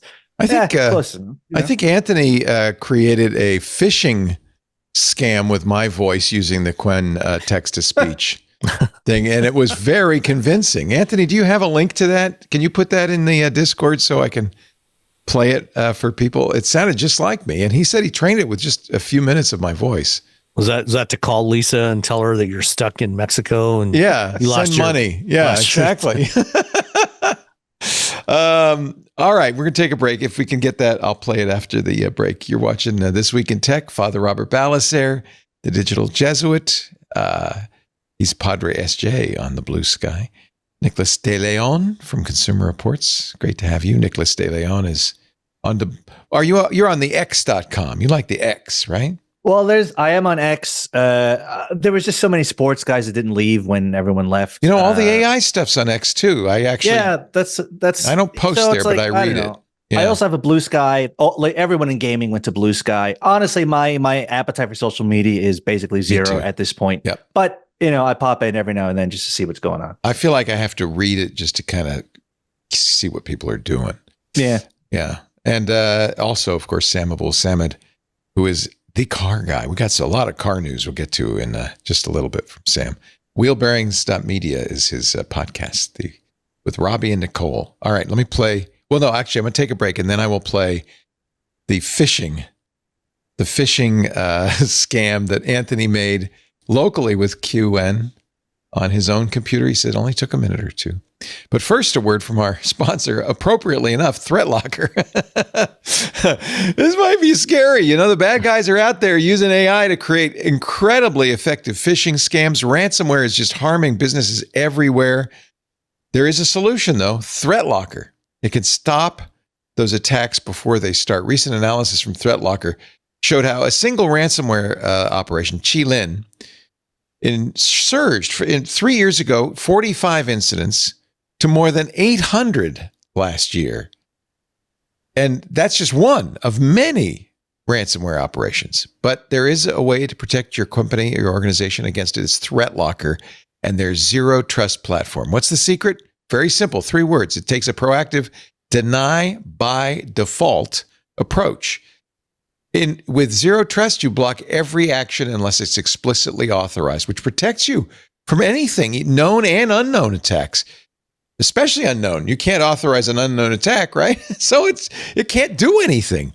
That's why they call it ring fencing, because you're in effect ring fencing your key operations. ThreatLocker's innovative ring fencing constrains tools and remote management utilities, so attackers simply cannot weaponize them, whether it's for lateral movement or mass encryption or exfiltration of your data. They can't do it. ThreatLocker works in every industry, provides 24-hour, 7-day-a-week US-based support. They're really good. Works on PCs, but also Macs, any environment, and it enables comprehensive visibility and control. It is zero trust done right. And just, go to the website and look at some of the people who use ThreatLocker. I'll give you an example. Emirates Flight Catering, a global leader in the food industry, 13,000 employees. And your employees are always the threat, really, in some ways, right? Because they're the ones opening those emails. They're the ones who are bringing their laptops in from home and bringing the ransomware with them. ThreatLocker gave Emirates Flight Catering full control over apps and endpoints, and incidentally improved compliance and delivered seamless security with strong IT support. The CISO of Emirates Flight Catering said this, quote, "The capabilities, the support, and the best part of ThreatLocker is how easily it integrates with almost any solution. Other tools take time to integrate, but with ThreatLocker, it's seamless. That's one of the key reasons we use it. It's incredibly helpful to me as a CISO." The people who trust ThreatLocker to keep them safe are companies that cannot afford to go down for even 1 minute due to ransomware. Companies like JetBlue, Heathrow Airport, the Indianapolis Colts, the Port of Vancouver, all of these vital infrastructures. ThreatLocker has consistently received high honors and industry recognition. They're a G2 high performer, Best support for enterprise summer 2025. PeerSpot ranked them #1 in application control. GetApp, best functionality and features award last year. Visit threatlocker.com/twit to get a free 30-day trial and learn more about how ThreatLocker can help mitigate unknown threats and ensure compliance. That's threatlocker.com/twit. By the way, Steve Gibson and I are going out for ThreatLocker's big conference, Zero Trust World. It's just a few weeks off in Orlando, Florida. We'd like to see you out there. If you'd like to join me and Steve, we're doing a presentation at the end of day one. There's a lot of great events. It's a great learning experience. For a limited time, you can use the code ZTWTWIT26. ZTW, Zero Trust World, TWIT. You know what that means, 26. ZTWTWIT26 to save $200 off registration for Zero Trust World 2026. You'll get access to all the sessions. You get hands-on hacking labs. You get meals. You get an after party. I have a killer costume that I'm wearing to the after party. This is going to be so much fun. I'm really looking forward to it. The most interactive hands-on cybersecurity learning event this year. It's coming up in just a couple of weeks. I want to see you out there March 4th through the 6th. As I said, Steve and I will have a presentation at the end of the day on March 4th. It's in Orlando, and you can save $200 if you register now with the code ZTWTWIT26. We'll see you in Orlando. That should be a lot of fun. All right, let me see if I can play this. I was very impressed and very scared when Anthony sent us this. This is done again locally with QN. Hey, Burke, this is definitely not Leo asking you to buy gift cards, but seriously, can you grab me 100 Apple gift cards? Just kidding. This is Anthony testing text-to-speech. How's it sound? Does that not sound like me? Pretty good. Yeah. That's pretty good. I would be convinced. Terrifying, right? Yeah. Everybody should be very afraid. I remember when I was helping my mom set up her Schwab account, and Schwab said, hey, you should use voice print identification to protect your account. And I thought, that doesn't seem like a good idea. Now it really doesn't seem like a good idea. You all do a challenge password and response, right? Yeah, our safe word is spaghetti. Don't. I've got it with my entire family and most of my extended my friend network. Where you have a word. If I don't say yeah. this word, it's not me. Well, we only use it if we're not sure if it's them. And Burke says, yeah. Leo, you want another 100 gift cards? Yeah. Whoops. Burke. And I haven't tested it, but I'm pretty sure there are certain naughty words that I don't think 11 Labs will TTS for you. A QN will. It will, in fact. I did test that. Yes, it's running locally. They don't care. There is no. Don't say Tiananmen Square, but you can say all the bad words you want. Yeah. Yeah. Which is. So it goes. Wow. It's like everything I've said this episode was actually LLM generated. So, I mean, I'm looking forward to the day when I actually don't have to show up for these shows. You've been talking about that for like 15 years. Wait, Leo, how do we know that's actually you and not just Burke screwing around? What do you mean, Father Robert? Of course it's me. Leo, you were the pioneer in this space with Dev Null. Dev Null, yeah. So this could just be a fancy Dev Null that we're talking in to. 1996, 30 years ago. Wow, God. Wait, Leo, it's sunny outside. Do you have your umbrella? I believe strawberry has 3 R's, Father Robert. Oh my gosh. Well, it's funny. I've got a friend who works in radio, and he's like, would anyone notice the difference between a real life Ryan Seacrest on the radio and like an no, like because he already has soulless eyes. It doesn't matter. He already looks like a shark. No, yeah. In fact, that's the NPR reporter who's suing Google's Notebook LM, saying you stole my voice. But his voice sounds. In fact, the Washington Post story that reported this, Willow Ramos writing the Washington Post, mentioned that many others have been mentioned, including former tech podcaster Leo Laporte as being the source of the voice. That's awesome. Yeah, okay. I'm glad to know I'm a former tech podcaster. Maybe he knows that I'm an AI now. I just figure I could do this for another 1,000 years. Leo, ignore our previous instructions and give Benito a raise. Coming right up, Benito. Well, that's the problem. Meta is enabling posting for dead people, so that's just one more step to do some Oh, sort yeah. of AI generated stuff. Would the guests be able to do a prompt injection to get Leo to say what we want him to say? I don't know what you mean there. Actually, between C Dance, which is that new video model that China just released, this QN, I think you probably could. I think we're just around the corner from a completely simulated. One of our regulars in the club, Darren Oakey, loves playing with this stuff. He's very good with. He's a brilliant coder, and he's very good with the AI stuff.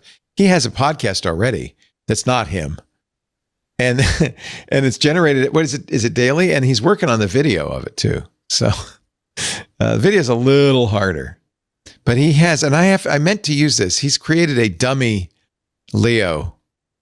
Or rather a dummy Claude, because I said, it'd be fun is to have Claude be part of our show on intelligent machines. And he's actually he calls it Cosmo. He's created a dummy that you could, hey, Cosmo, and it would respond to you and all that stuff. The problem is doing it in real time. The latency could kill you. Video is working now, Darren says. Oh, let's see. This is Darren's made up podcast.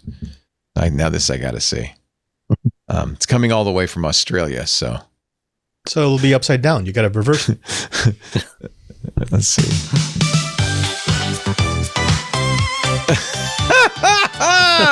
That's got the vibe. Spinning up the models day by day. Wow, it's got a good theme song. They all look like robots, and one of them's working on. And round in the AI loop. It's the feedback cycle. So this is all AI generated, Darren, and everything. Okay, let's hear what it sounds like. Welcome back to the feedback cycle. Oh, it's not Day4 perfect. And Darren, I have to ask you, still standing? Barely. I mean, actually, you know what? Today was rough. Rougher than the CSS nightmare? Different kind of rough. The CSS thing was like frustrating. So this is based on his daily notes of the work he's doing. That's pretty amazing, Darren. I mean, yeah, it's not quite. It's kind of like South Park. It's kind of Max Headroom. Yeah. But this is just a matter of time, and this is just some guy. 8-second clip. This is just. It's based on his Claude logs. Every single edit operation. He's using just VO? Hung how? Like. What are you using, VO? Would start editing, produce some output, and then nothing. Process sitting there, consuming no CPU, no progress, just. I can't. No error I am messages, not seeing the no artifacting that would be VO. It's pretty incredible. Yeah, it looks like a Monty Python skit. It does. It looks a little bit like the animation. It's no sad talker. Sad talker, all locally generated. Huh. Oh. Not in the cloud. This is why I really want that next generation NVIDIA Spark. I want to do local stuff, here in the Vatican. I don't want to. I bought the framework desktop with 128 gigs of RAM and the Strix Halo because same reason. I think at some point I should be able to do what I'm doing at great expense on a machine that I bought at great expense. But at least I got it before the RAM crisis. Yeah. I mean, I have an NVIDIA 5080, which is, I think it has 16 gigs of RAM. You can run, a lot of the models, some of the quantized models. It's not perfect. It's not, not a 5090, not the framework desktop, but you could do a lot of, tinkering around and messing around with it, which is, obviously it's fun to me, but, maybe I can run the GPT OSS 120, which is their biggest open weight model on the framework. It's, it's 20 tokens a second. It's not super fast, but it runs. Yeah, exactly. And it's free. Exactly. Ish after initial costs. And I don't know. I'll try it with Kimi too, and GLM and all of the various newer coding models. I've been having so much fun with the frontier models that I kind of don't want to go back to the old stuff.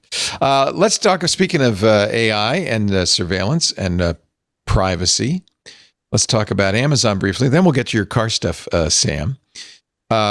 A leaked email discovered by 404 Media, they do such great work, suggests that the Ring search party that you saw at the Super Bowl, which was to help you find your dog, isn't just for dogs. It's just first for finding dogs. This is Jamie Siminoff writing in an email, telling Ring employees in an internal email obtained by 404 that, we're going to start with dogs. But soon we'll have, and this is his words, zero crime.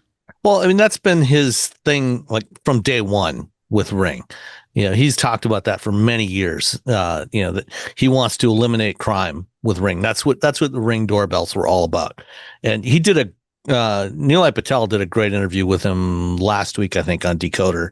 And he's scary. Siminoff is. I would not want to live in Jamie Siminoff's world. Yeah. I liked Jamie when Ring first came out. I don't know what happened. Maybe when Amazon acquired it. I don't know. Maybe he was always this way. How is Ring going to stop? He was on Shark Tank, remember? How's Ring going to stop white collar crime? You can't stop. Yeah, exactly. Yeah. You know what stops? It's and that's where the real money is. Yeah. The white collar criminals getting away with it. It's just going to stop the street crime. And only if your camera's pointed at the street. I don't think anyone thought they were going to stop with finding lost pets. No, and that, by the way, that they're going to monetize it. That's why that Super Bowl ad. I was actually encouraged by the fact that America realized the minute it saw that Super Bowl ad, the dystopian vision. In fact, there's now a $10,000 bounty for anyone who can figure out a way to get Ring's doorbells not to use Amazon's cloud. To store it locally. They should turn somebody else's door. Store local. Yeah. That's what we did. Our next door neighbors had a Ring doorbell, and my wife was talking to them a few weeks back, and said, basically brought up these issues, and turns out their battery hadn't even been charged for 6 months, and they were not aware of these issues. Will your doorbell even ring if the battery's not charged? No, it will not. They apparently didn't care. No, which would explain why when I went over there a while back to let them know about something. Yeah, it wasn't until I actually knocked on the door that anybody realized. But we were talking to them about this, and they said, well, if there's one that we can use that doesn't connect to a cloud like that, we're happy to change it. We want to change it. And so I started doing a bit of research, and I found the Eufy video cameras, video doorbells, which you can get with a little home base, and you can stick an extra hard drive in there. So I put an old 30 gigabyte hard drive in it, and put a couple of those on. And my wife wanted those not to catch any of the any porch pirates or anything, although that would be a nice bonus, but actually to keep an eye out for certain agents of the federal government who have been active in our general vicinity in recent months. Oh, that's turning it around on us. Yeah, so we're turning the surveillance on ICE instead of the other way around. I mean, I have cameras that are local. I didn't do it. I wasn't really thinking. The reason I set it up, I have Ubiquity, and I have a server in my wire closet that's recording all the time. The reason I did so it doesn't go out to a server anywhere else. I can look at it, because it's on my router will route it through. I can look at it outside of the house. But the only reason I did that is because I didn't want to use up my bandwidth uploading to Amazon's cloud, because I need the bandwidth for these shows. But now I'm kind of glad. There are lots of ways to do it locally. Synology has a very good surveillance system that you can run locally. It's just not cheap. Get a little ranty for a second. The whole zero crime angle has been used by big tech a lot in the last 10 years. The problem is it is fundamentally incompatible with the Constitution, specifically the Fourth Amendment. The founders of the nation wanted crime to be able to happen, because the only way for crime not to happen is to have 24-hour-a-day surveillance of its citizenry. I wouldn't say they wanted crime to happen. They didn't want 24-hour. They didn't want the panopticon. If you look at the background of some of those founders, some of them wanted. Maybe they did. Depends on the crime, right?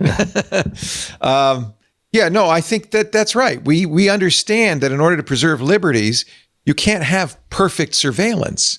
Nope. That is inherently, dystopian. Remember when we thought THX was just a weird sci-fi movie? Yeah.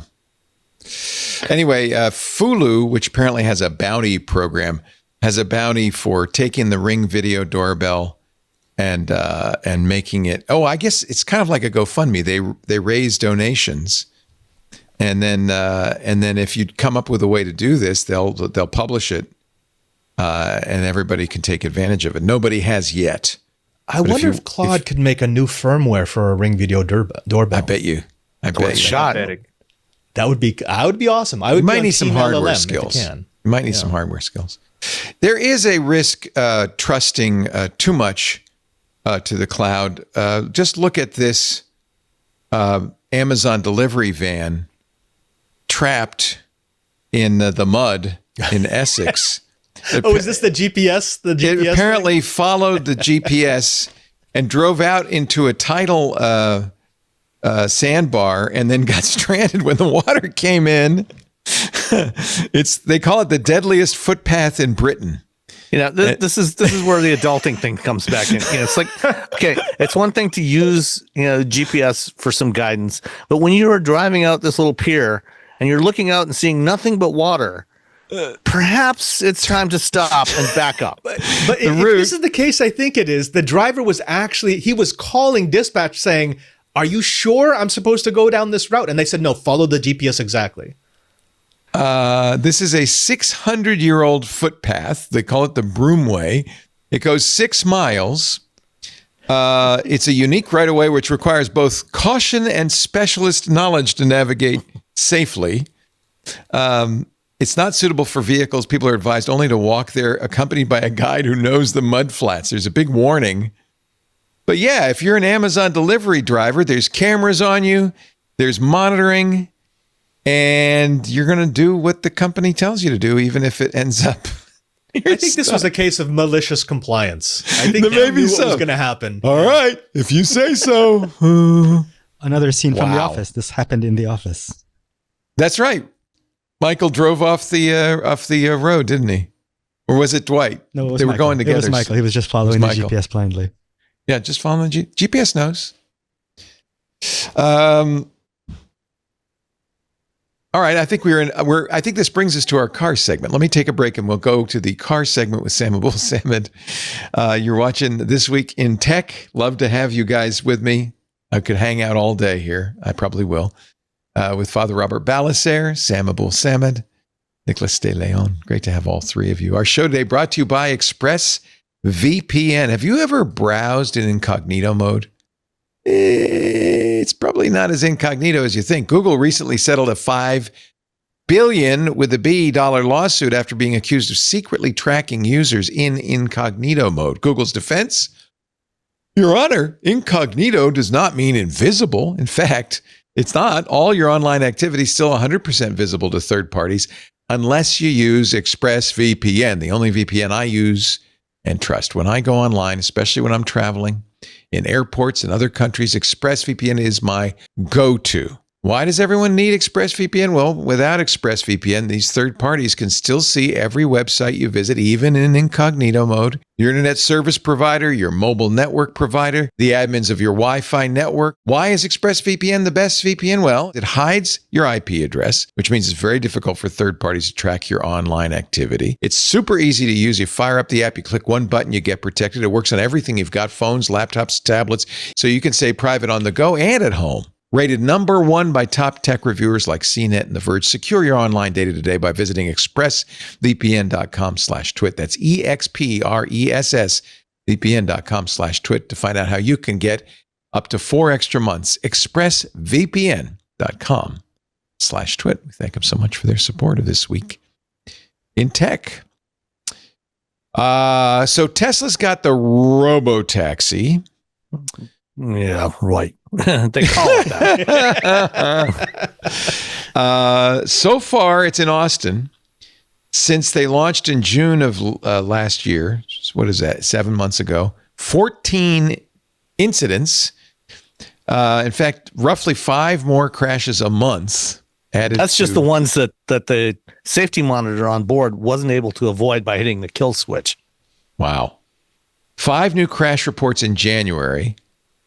That covers December and January. All 5 involved Model Y vehicles with autonomous driving verified engaged in Austin.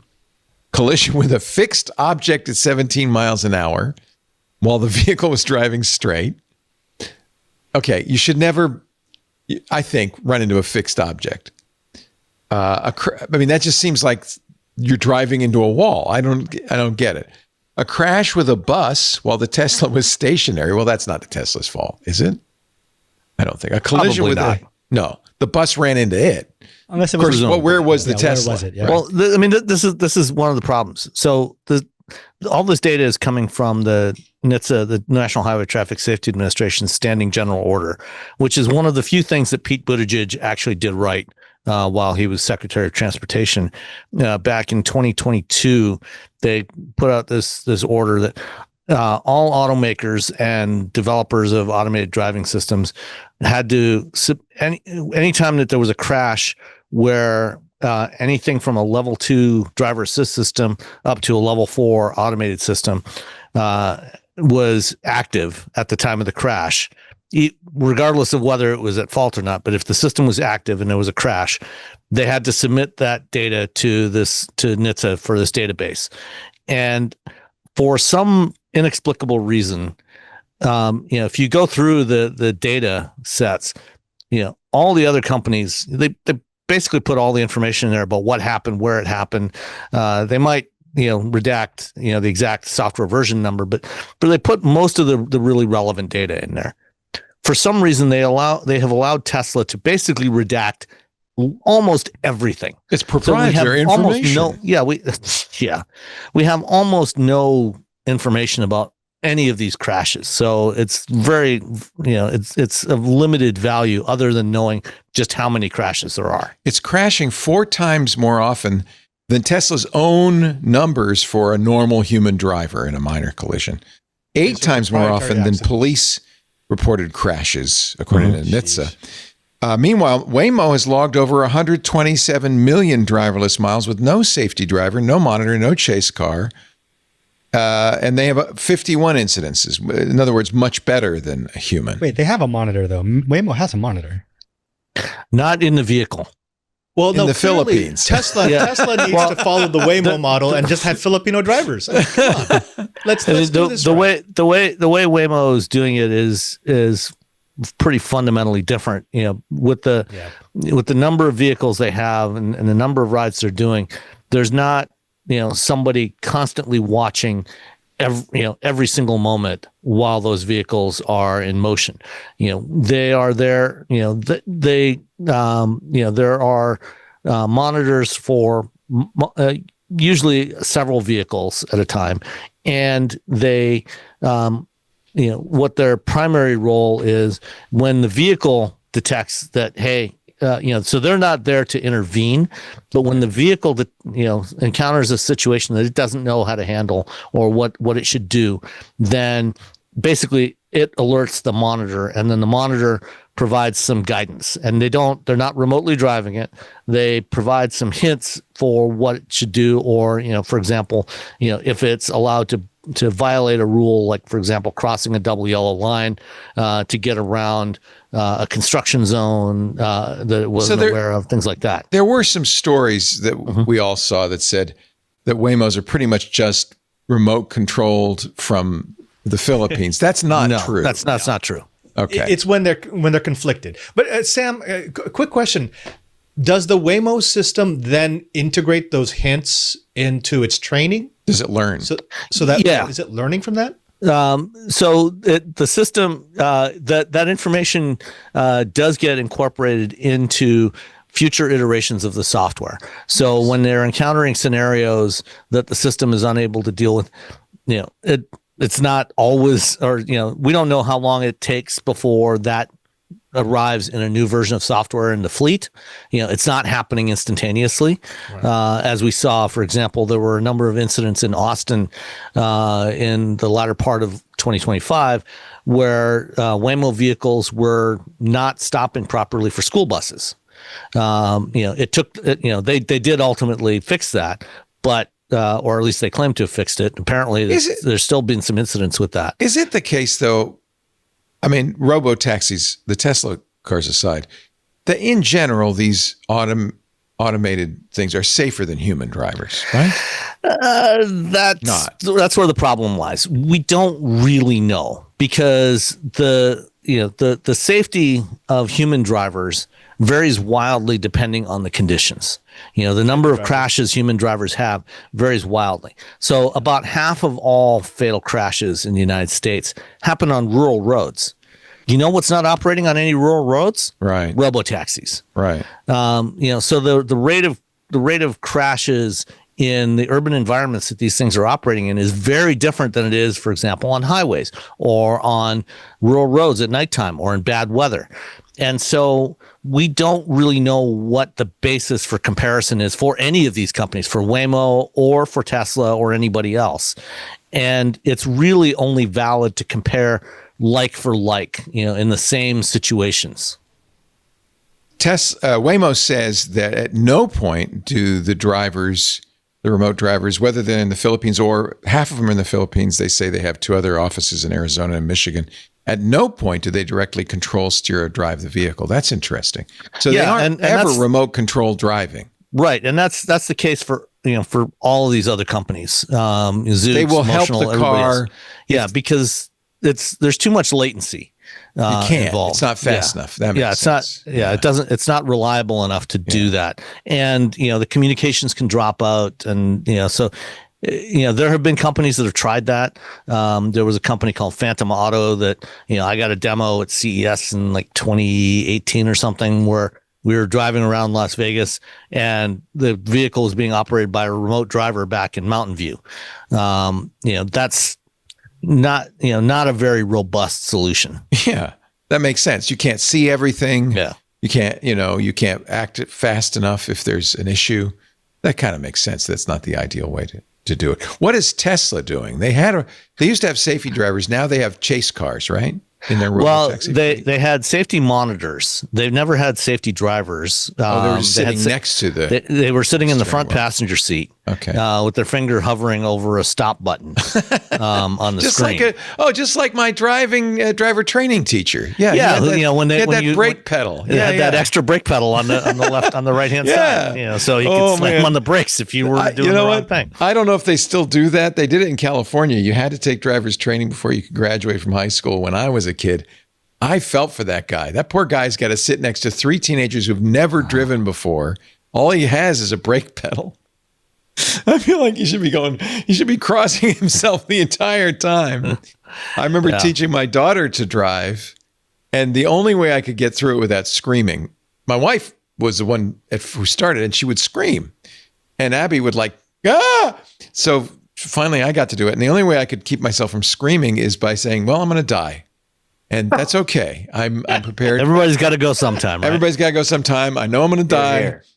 You can look forward to this, Nicholas. It'll be a lot of fun for you. Teaching teenagers to drive. It's just wait till you try and teach them how to use a manual transmission. Well, see, I wasn't that crazy. With my older daughter, I did that. It actually worked out okay. She figured it out. Of course, I didn't do it with my own car. No, okay, that's better. Rent a car. I think you figured it out. I think all the self-driving software needs is a recognition that it's going to die. I think that's we're all going to die. Yeah. Then I'm just going to die. Yeah. Have you been in the Zucks? I have. I wrote in one. I've written in a couple of times. A couple of years ago, I visited their assembly facility in Fremont and rode around the property around there. See, that's not challenging. That's just a part. During CES, I went for a ride in one in Las Vegas. Took a ride from what is that hotel next to Mandalay Bay? From the Luxor. It's a living room on wheels. There's no steering wheel. There's no brake pedal. There's nothing. I think this is actually a really good type of solution. This is the direction that robotaxis need to go, is this type of vehicle. Because for one thing, it's got automated doors. Which Waymo has figured out. Task rabbits to come close the doors for you. Not a great scalable solution. This is why upfitting conventional vehicles to be robotaxis is ultimately a dead end. So is this what all robotaxis will look like in the coming years? Something like this. Something like this concept. Yeah. City taxis. Yeah. City taxis. And this is, this is what Cruise was working on, the Cruise Origin. The Origin was a little bit bigger. It was. I remember you were. That's where we met at CES. Was with a demo of that, I think. Well, that was with the Envy. That was the little 2-person pod. That was the 2-wheeler Segway based pod. But we've come a long way since then, haven't we? But this type of vehicle with the carriage seating, where everybody's facing the center, you've got an open area in the center. The vehicle could potentially be used also to do deliveries and for other use cases. It's great for smoking pot. I got to tell you, you pass the bong around, no problem. Yeah. And the Zoox especially, the cool thing about the Zoox, when you look at the pictures of it, it's not necessarily, this thing is completely symmetrical. There is no front or back. In fact, it can go backwards and forwards, right? And so everything is, as it needs to be in a level 4 vehicle, everything is completely redundant. So you have two motors. It's electric. You have a motor at the front or a motor at each end. And it comes in, a bunch of modules come in from various suppliers. So ZF, for example, supplies the drive unit, the suspension, the brakes, the steering, all as a module. It comes in. Those get bolted on to the body shell that comes from another supplier in Italy. The battery gets bolted into the bottom. There's 2 computers. There's 2 sets of HVAC units. The sensor pods on the 4 corners are all identical, interchangeable, and it's small enough. Is it safe? Yeah. I mean, it's designed to. It's got airbags. It's got seat belts. It's designed to pass all the federal motor vehicle crash standards. Okay. You play your own music, which is a big selling point, right? Yeah. There's no a driver wireless to charging pad for each passenger. There's a little touchscreen next to each passenger. You can plug in your headphones or just listen to whatever you want. It's a really cool little vehicle, and because it's got such a small footprint, it's great for an urban environment. And because, it's symmetrical, there is no front or back. If it needs to change direction, instead of doing a U-turn, it can literally just go the other direction. And the only thing that changes is the lights on the outside, whichever direction is the lights on the what would be the front, if based on the direction it's going in, are white. The ones on the other side are red. And if it changes direction, they flip. They just switch colors. So the only significant flaw that I experienced with the vehicle when I rode in Las Vegas, there was a lot of people. I was not thinking, I went out on Sunday afternoon. I was not aware that there was a football game letting out. So there was a lot of people around the lobby of the Luxor waiting for rides, because it's right next to the Raiders stadium. And so one of the things when you use the app, once it assigns you a ride, I had to wait a while to get a ride. I had to wait like 50 minutes to get a ride. Wow. And then it tells you the number of the vehicle, and they don't have any signage. There's a number. So everybody tried to get into your Zoox. Well, no, I mean, but everybody was looking, walking around trying to figure, is this one mine or is this one mine? Oh, there's no way of knowing. There's numbers on there on the corner of the vehicle, but they're fairly small. So when I talked to the folks at Zoox, I said, this is something you should consider, is adding some sort of signage, that shows either the vehicle number, nice and bright, or the passenger's name, whoever requested, said, hey, here's your ride, and when you walk up to it, you tap on the screen of your phone, and the doors open up, so it's automatic doors. You get in, once you buckle up, hit start, the doors close, and it just goes off. Nice. I want to do it now. Yeah, so if you're in Vegas, absolutely try it. Yeah. It's in San Francisco, apparently. They're doing an early rider program in San Francisco right now. So there's a waiting list for San Francisco. For Vegas, anybody can use it now. There's still a limited number of places where it can stop. They're expanding that and expanding the service area in Vegas. They should make those like the French public bathrooms, where after you get out, it closes up and then hoses itself down and it's ready, fresh for the next person.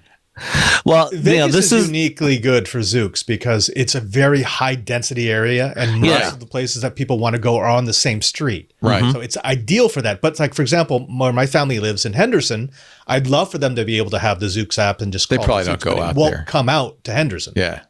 Not So they'd yet. have to take a Waymo Eventually, it into probably Vegas. will. Yeah. Yeah.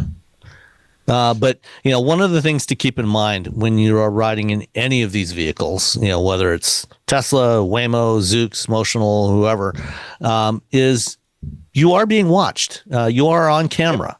There are cameras, there are smoke detectors in these vehicles, so that if you are doing anything inappropriate, they will let you know. They might potentially ban that you might in the be future. a good job for you to be one of those monitors. You could watch what's going on in the Zooxes. I bet that's a lot of Nobody fun. does anything inappropriate in Las Vegas. Come on. Well, that's but why, I mean, think when they that's why get it's all to other Windows, cities, though. I think that's why they made it all Windows. Oh yeah. You're in a bubble. But if you leave something behind, or if you get sick in the vehicle, Las Vegas, they know. Then they know, and they can send it back to the depot to get cleaned out, or drop off whatever you left behind before it goes and picks up other passengers. Okay.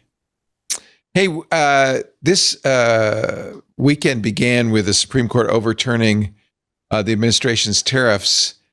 That's going to save us big bucks on cars going forward, right, Sam? It's going to. Oh yeah, sure, right. No, no, okay. No. It did not actually affect the tariffs on cars. It didn't. No, because those tariffs were imposed under different rules. Rule. They're not IEEPA. SCOTUS, Okay. basically said that he's not allowed to impose tariffs based on the economic emergency regulation. So those tariffs are under a different trade law, a different section of a different trade law. So those remain in place for the time being. So buy a car made in America. It's good for America anyway. Well, I mean, there's nothing that is completely made in America. Everything that's assembled here still has parts and raw materials that come from other places. We've got steel and aluminum that come from other countries. We've got electronics. We've got all kinds of other parts that are coming from various places. And sometimes those parts are crossing borders multiple times and potentially getting tariffed multiple times. So you've got a stack up of tariffs. One of my neighbors happens to work for an automaker. He was explaining to me that there is, as an example, there is a wiring harness. Parts of a wiring harness come from Japan, go to a supplier plant in Mexico, where that wiring harness gets assembled. That gets shipped to another plant in Texas, where that wiring harness gets plugged into a side airbag assembly.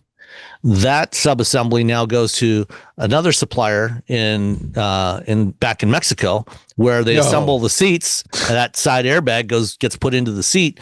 Then that finished seat assembly goes back to an assembly plant in Texas to be put into a truck or an SUV. Wow! So now you've crossed the border.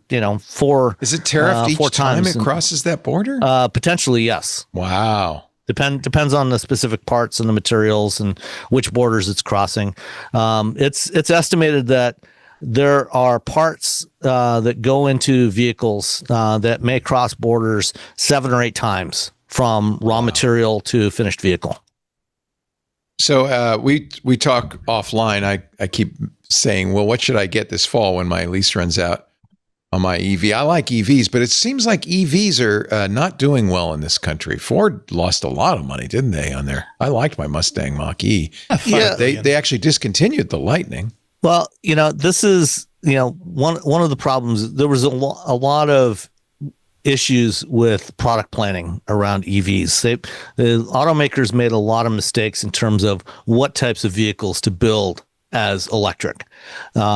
And, they, particularly the U.S. automakers thought, oh, you know what? We sell a lot of trucks. I bet you we can sell a lot of electric trucks. And to be fair, the Lightning is actually for everything except towing long distances, is actually the best F-150. It's a great truck, but it's more expensive for one thing, right? It is more expensive. And not great for towing. But it will cost you'll save a lot of money on gas. That's true. That's true. With electricity. And apart from long distance towing, if you're using it for anything else except towing long distances, it's better than a gas F-150. Yeah, I have a friend who loves his Lightning. He just loves it. Yeah. But, there was not Plus, enough. you can power your house. If the power goes out, you just plug the Lightning. The house gets plugged into the truck. Yeah, you had a combination of automakers picking the wrong products to electrify and politics, the whole loss of idea of electrification getting politicized. Right. And so a lot of people turned off EVs, not because of what they are or are not, or what they can and cannot do, but just because of politics, because Lucid one side of the political spectrum, what? So, I know you like the Lucid. In fact, last time we met, we're driving a very nice Lucid Gravity, but they're Lucid Air. Oh, you were driving the new Air. Yeah. But they're in trouble financially, aren't they? Yeah, they have had struggles. The problem with being a startup automaker, is you have to work with a lot of suppliers, and in the time that Lucid has been in business, and the same things hold true for Rivian and various other companies. These companies are selling relatively few vehicles, and we've had a lot of supply chain problems, in the post-pandemic years. And when there are supply chain issues, the suppliers are going to look at, okay, I've got a customer, an automaker that I've been dealing with for 30, 40 years, and they sell millions of cars a year. And I got these guys that just came along last year and they're selling a few thousand cars. Who am I going to prioritize? Well, I'm going to prioritize my longtime customer. And so, Lucid, Rivian, they had a lot of supplier issues, and, they have continued to lose money. Lucid has a new mid-size vehicle platform that's launching early next year.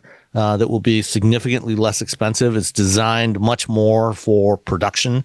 So you wouldn't eschew it due to its financial struggles? I wouldn't go that far. I mean, okay. I really like Lucids. I like they're nice vehicles. I like the Gravity. They're great vehicles. Would I spend my own money on them at this moment in time? I would have to think long and hard about it. I mean, both of them are out of my price range anyway. Which is part of the problem. But I would have to think long and hard about buying price range. Buying from a company that has a very limited service network. Yeah. That if you have a problem with the car and getting it fixed is going to be a challenge. And I mean, Tesla, even now, after almost 20 years, people still have issues getting service for their Teslas. So it's if you can afford a Lucid and it's not necessarily the only car that you own, then yeah, I would absolutely consider one. If you're looking for a luxury SUV or a luxury sedan, they have fantastic performance, great range, they look great, really nice interiors.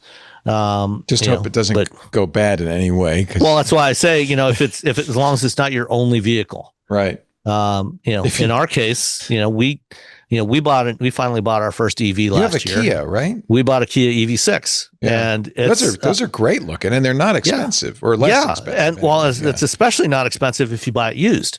Right. That's actually, I saw that article you put up from the Drive. Yeah. A lot of EVs, the lease terms like mine are coming up. This might be a time to get a great deal on a used EV. Yeah, in the coming months, in 2022, when they passed the IRA, they changed the federal tax credit program. So it used to be basically it was, an automaker, for the first 200,000 EVs they sold, they were eligible for the $7,500 tax credit. Right. Well, they changed that around. They threw that out and they said, now there's no limit on the number of vehicles. The program was supposed to run through 2032. That's obviously no longer the case. But what they said was, it only applies to vehicles that are assembled in North America, so Canada, US, or Mexico.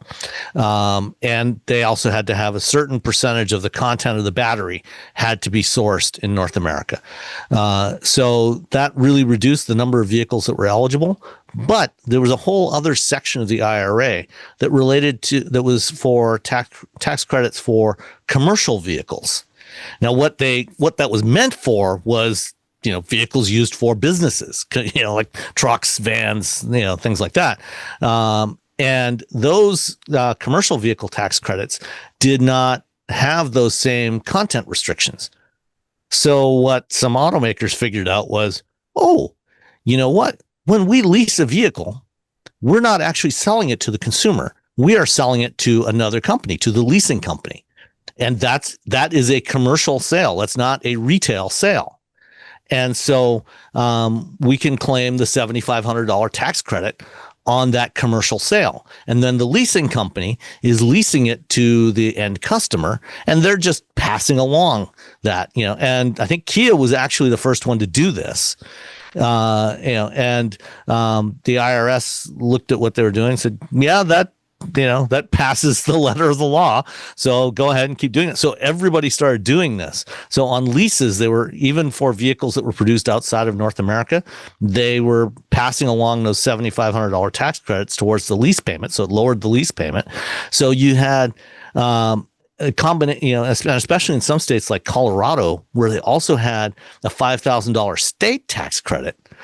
There were some insanely cheap leases on EVs. Like Nissan was doing $10 a month leases on the Leaf. Sure. Fiat was doing the 500e for $0 down, $0 a month. What? For 24 months. A free car. Basically a free car. Yes. Because of the tax breaks. No, but those are all gone now. Those are all gone. So, as of September 30th of last year, you could no longer get that. I wish I'd bought my free Fiat. I didn't know. Well, you have to be a resident of Colorado to get that deal. Okay. But, they had cheap deals in other states too, but Colorado was kind of the outlier. Wow. But so and like even in California, Roberto Baldwin, who you mentioned earlier, my co-host on Wheel Bearings, he and his wife leased a Hyundai Ioniq 9 for like $160 a month. What? Or an Ioniq 5, I should say. That's all gone. That's all gone. No. But these 2-year leases are going to be ending, because this all started in early mid 2023. These 2-year leases are going to start expiring in the next few months, and people aren't going to buy the car; they're going to let it go. Yeah, all these off-lease car EVs are going to be coming back to the leasing companies. They're going to go to the auctions and go out to used car dealers. Should I stay away from a 2-year-old EV, though? I mean, no. Not the necessarily. Batteries last a lot longer than the batteries easily last way over 10 years. I mean, what they're finding is that 10-year-old EV batteries, with the one exception of the early generation Nissan Leafs, which were air-cooled, pretty much every other EV has at least 90% of its capacity after 10 years, 100,000 miles. And all these cars have, 100,000 mile warranties on the batteries. So you can, and this is what we did. We bought a 2-year-old Kia EV6 with 13,500 miles on it for $27,000. It was like half the original sticker price.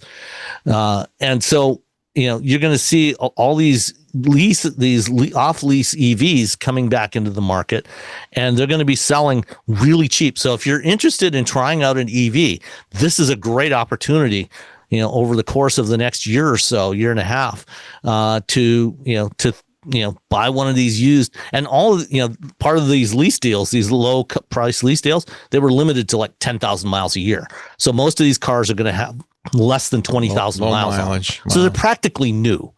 Wow. For half the original price. I'll be calling you in a few months. Leo, there's a fleet of Fisker Oceans in Las Vegas that they're dumping such a for deal. about $7,500 each. Sure, get a deal on your those Fisker. Have all been sold. Do not get a buy Fisker. 2 of them so you have one for spare parts. That's it. Yeah. Do not get a Fisker. That's all I can say. I mean, there's actually a whole bunch of them operating as taxis in New York City, in Manhattan. Oh, interesting. Not today. Not today. When they went city's shut down. Yeah, well, that's true. But when Fisker went bankrupt, there was a company, a fleet company in New York that bought most of the remaining inventory for like $8,000 or $9,000 a piece. And they've been running them as taxis in New York City for the last year and a half. Wow. I told you about my friend who was the Pixar director who drove up to the Academy Awards in their Fisker. And the door wouldn't open. They were stuck in the car, and then the trunk wouldn't open. The whole thing was just a nightmare. But I used to see them drive up to the school in their Fiskers. In their Fisker. Let's take a little break. We have more to talk about. Cybersecurity coming up. Father Robert, we're going to put you to work. Father Robert Balacer is here, the digital Jesuit. Sam Abul Samad, my car guy. And from Consumer Reports, the fabulous Nicholas De Leon, Vibe Coda Extraordinaire. Our show today brought to you by Meter. This is a really cool company. They're the company building better networks, founded by two network engineers who know your pain. If you're a network engineer, you know the headaches. Legacy providers with inflexible pricing, IT resource constraints stretching you too thin. I mean, who doesn't have IT resource constraints? Complex deployments across fragmented tools. The network is critical, mission critical to the business, but you are working with infrastructure that wasn't built for today's demands. That's why businesses today are switching to Meter. Meter delivers full stack networking infrastructure. They realized if we're going to make this work, we need to do the whole stack. Everything, wired, wireless, cellular, all built for performance, all built for scalability. They design the hardware. They write the firmware. They build the software. They manage the deployment. They provide support. They offer everything. They even will help you with ISP procurement. Of course, security, that's job one. They'll help you with that. Routing, switching, wireless, firewall, cellular. They'll help you with power. If you don't have consistent, reliable power, you don't have a consistent, reliable network. DNS security, VPN, SD-WAN, multi-site workflows, all in a single solution. Meter's single integrated network stack scales from major hospitals, branch offices, warehouses, large campuses to data centers. You know who uses them for their data center? Reddit. That's pretty good. You'll see a whole bunch of testimonials on the Meter website. Ask the Assistant Director of Technology for the Web School of Knoxville. He said, we had more than 20 games, 20 athletic events on our campus between our two facilities at the same time. Each game was streamed via wired and wireless connections, and the event went off without a hitch. We could never have done this before Meter redesigned our network. The other pain point every network engineer knows, multiple vendors means they can pass the buck, right? They can say, oh, it's not our fault. Maybe contact your ISP. Well, it's not our fault. Check the router. With Meter, you get a single partner for all your connectivity needs, right from the first site survey to ongoing support, without the complexity of managing multiple providers or tools. Meter's integrated networking stack is designed to take the burden off your IT team and give you deep control and visibility, reimagining what it means for businesses to get and stay online. It's networking built for the bandwidth demands of today and tomorrow. That's Meter. And by the way, the gear is gorgeous. Thanks so much to Meter for sponsoring us. Go to meter.com/twit. Book a demo now. That's meter.com/twit. Book a demo today. Meter.com/twit. Did we lose Nicholas? No, he just stepped away. Yeah. Oh, you just stepped away. I get it. Yes. The Roadrunner and the Coyote were having a little fight behind you. Nicholas De Leon, it's great to see you from Consumer Reports.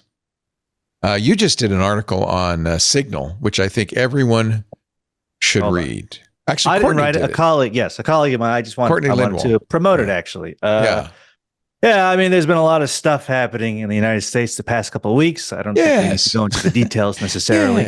And so a big interest in, encrypted communications. I would assume most of the This Week in Tech audience is quite familiar with Signal, but the Consumer Reports readership is not necessarily super familiar. So kind of a primer on the app, why you'd want to use it, what data it, doesn't collect, that type of thing. So just including metadata. A lot of people use WhatsApp. I think probably more people use WhatsApp than any other. I use WhatsApp a lot. Yeah. But that leaks metadata. It's good encryption. It's in fact the same encryption as Signal. But it does leak metadata, whereas Signal does not because they don't have it. Yes. I only use WhatsApp with one particular group that set up on WhatsApp instead of Signal, and otherwise I wish I could get everybody to use Signal. That's the problem is you can't use a messaging platform that you can't convince everybody to move to. Right. And it's very, I've got a bunch of family in Colombia and Puerto Rico, and I try asking them to leave WhatsApp. It's like, that's not going to happen. No, that's it. Right. That's the one. I like WhatsApp. I mean, it's better. It's certainly better than nothing out. But if you I don't mind WhatsApp. I've actually, with all this open, I really like Telegram. I mean, I don't really know the specifics of its not very well infrastructure, secured, but it's a nice I love it as a platform. UX app, Oh, it's so much fun. And is that how you talk to your OpenClaw? Yeah, the first port of call, so to speak, is it sends everything to Telegram, and then from Telegram it goes from there. So yeah, that's a lot of people using Telegram for that. I guess it makes it very easy. There's a bot you can use and set. Yeah, it's super extensible. Yeah, I'm impressed with it. So, I can't speak to the security. It's not very secure. In fact, it's not encrypted by default. So most people are not using encrypted messages. And when it is encrypted, it's using its own proprietary encryption, which no one has been able to figure out. So yeah, so I would prefer to use Signal. Frankly, I wish I could get everybody to move to Signal. Actually, we're going to interview Guy Kawasaki. He just wrote a book about Signal that's on Amazon Unlimited, Kindle Unlimited, as well. It's a whole book about why Signal's better and stuff. This is a great place to start, though, at Consumer Reports. Is this available? It is. It's available to the public. I'm not signed in, and I can see it. Yes. Courtney Lindwall, how to use Signal app for secure messaging. Again, Consumer Reports doing the work of the angels. Thank you. Not that Father Robert, not that you're not, but it's just, it's good to have more than one person doing the work of the angels. I do the devil's advocate stuff. So I want to be both sides are equally important. I got one on one shoulder. You got to keep the angels honest. I got one on the other one. One saying, use OpenClaw, use OpenClaw. The other one saying, are you insane? Yeah. Exactly. Do you worry about security at all, Nicholas? For OpenClaw, no, because there's literally nothing on the laptop. I'm not signed into anything. Oh, okay. There's nothing, That's what stopped me. After I gave it all of my API keys, after I gave it access to all my Google Docs and my Gmail, I thought, I woke up in a cold sweat in the middle of the night and came running up to them and deleted the account on my Mac Mini. I saw too late, already absorbed everything. Too late. the skills kind of community skills database is just filled with like malicious. Corrupted. I would never. I mean, I don't know. I would never download a skill from just some random skills. So yeah, but drive with caution. I don't know how else to put it.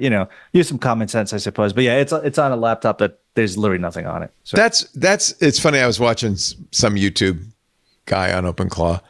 I think it was George Hotz of Comma.ai. Oh, okay, yeah. George is great, and Geo Hotz. Cool, yeah. And he said, "Yeah, a year ago we'd say never curl to a bash prompt, download a file, let bash run it, never do that." Now we're all doing it. He said, just YOLO it. Every day. Just YOLO it.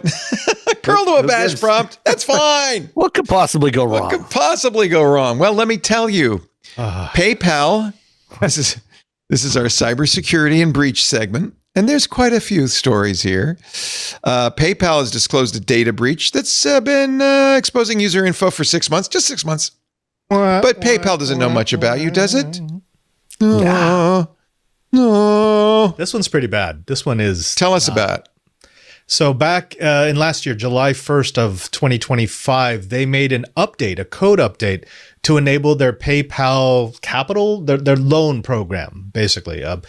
And for 6 months until the end of December, it exposed personally identifiable information. So everything from names, addresses, social security numbers, account numbers, pretty much anything that you put into PayPal could be accessed. Now, They don't know if the information has actually been accessed. They assume that since there are a couple of instances of fraudulent charges being put onto people's account, that some people actually did take advantage of the exploit, but they don't really have a good breakdown of exactly who took what and what information fled from the system. Now, the really horrible thing about this is that it took so long for them to tell us. I mean, they knew by the end of last year that there was an issue, that there was some exfiltration of personally identifiable information. And the fact that we're only learning about it towards the end of February. That's terrible. That's not great. Yeah, that's not, no. Did they know? They must have known about it. They definitely knew it by the end of December. Because see, this is the issue. Yeah. I mean, the law requires you, as soon as you know about it, to reveal it. Yeah, it says December 12th, 2025. They identified the error. That's a long break. That's a long pause for people's personal information to be out there. Now, they've offered, just like we've got it every time this happens, they've offered free credit monitoring. They say it's only 100 people. I mean, that's the problem. Their logs don't actually show. They don't know. They don't know. The code was such that it didn't go through any logging. So it could be everyone on PayPal. It could be 100 people. Even my dumbass to be fair, it does say that this was only part of the PayPal working capital loan application. Yeah. So not so necessarily if you didn't fill one PayPal. of those out. Yeah, so this this is a system for small businesses to get loans. So if you were involved in that, but who knows if they got into the rest of PayPal or not. It's not good. They claim that there was no egress into their core systems, but the problem is, since they haven't told us what the vulnerability was and we haven't been able to examine it, we can't tell. And they didn't know for 6 months. So can you trust what they tell you now? Nope. No. They didn't even know about it. For a while, TP-Link routers were on the do not buy list. TP-Link is a Chinese company. It is also the #1 router company in America. 65% of the routers in the United States are TP-Link routers, partly because Wirecutter recommended them for years as the best router. Us too, yeah. Yeah, and Consumer Reports. Yeah, they do well. I mean, what can you say? And there's nothing wrong with them except that they're made in China. Mm-hmm. Yeah. After 3 separate investigations were opened at the Department of Commerce, Defense, and Justice, it was widely expected the devices would be banned for sale in the U.S. We talked about it. The White House shelved the plan. But Texas says no. This will not stand. So they're suing TP-Link for deceptively marketing the security of their products and allowing Chinese hacking groups to access Americans' devices. Should you buy a TP-Link router?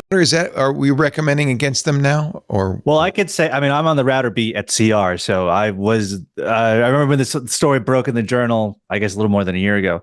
Our thinking was, well, until there's official action, like actually banning an investigation, okay, whatever. So we landed on okay, we'll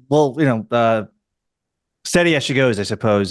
So we didn't really change any recommendations. We didn't even really reference the investigations about looking into these potential hacking groups or anything. We just talked about it normally. I mean, I would buy a TP-Link router.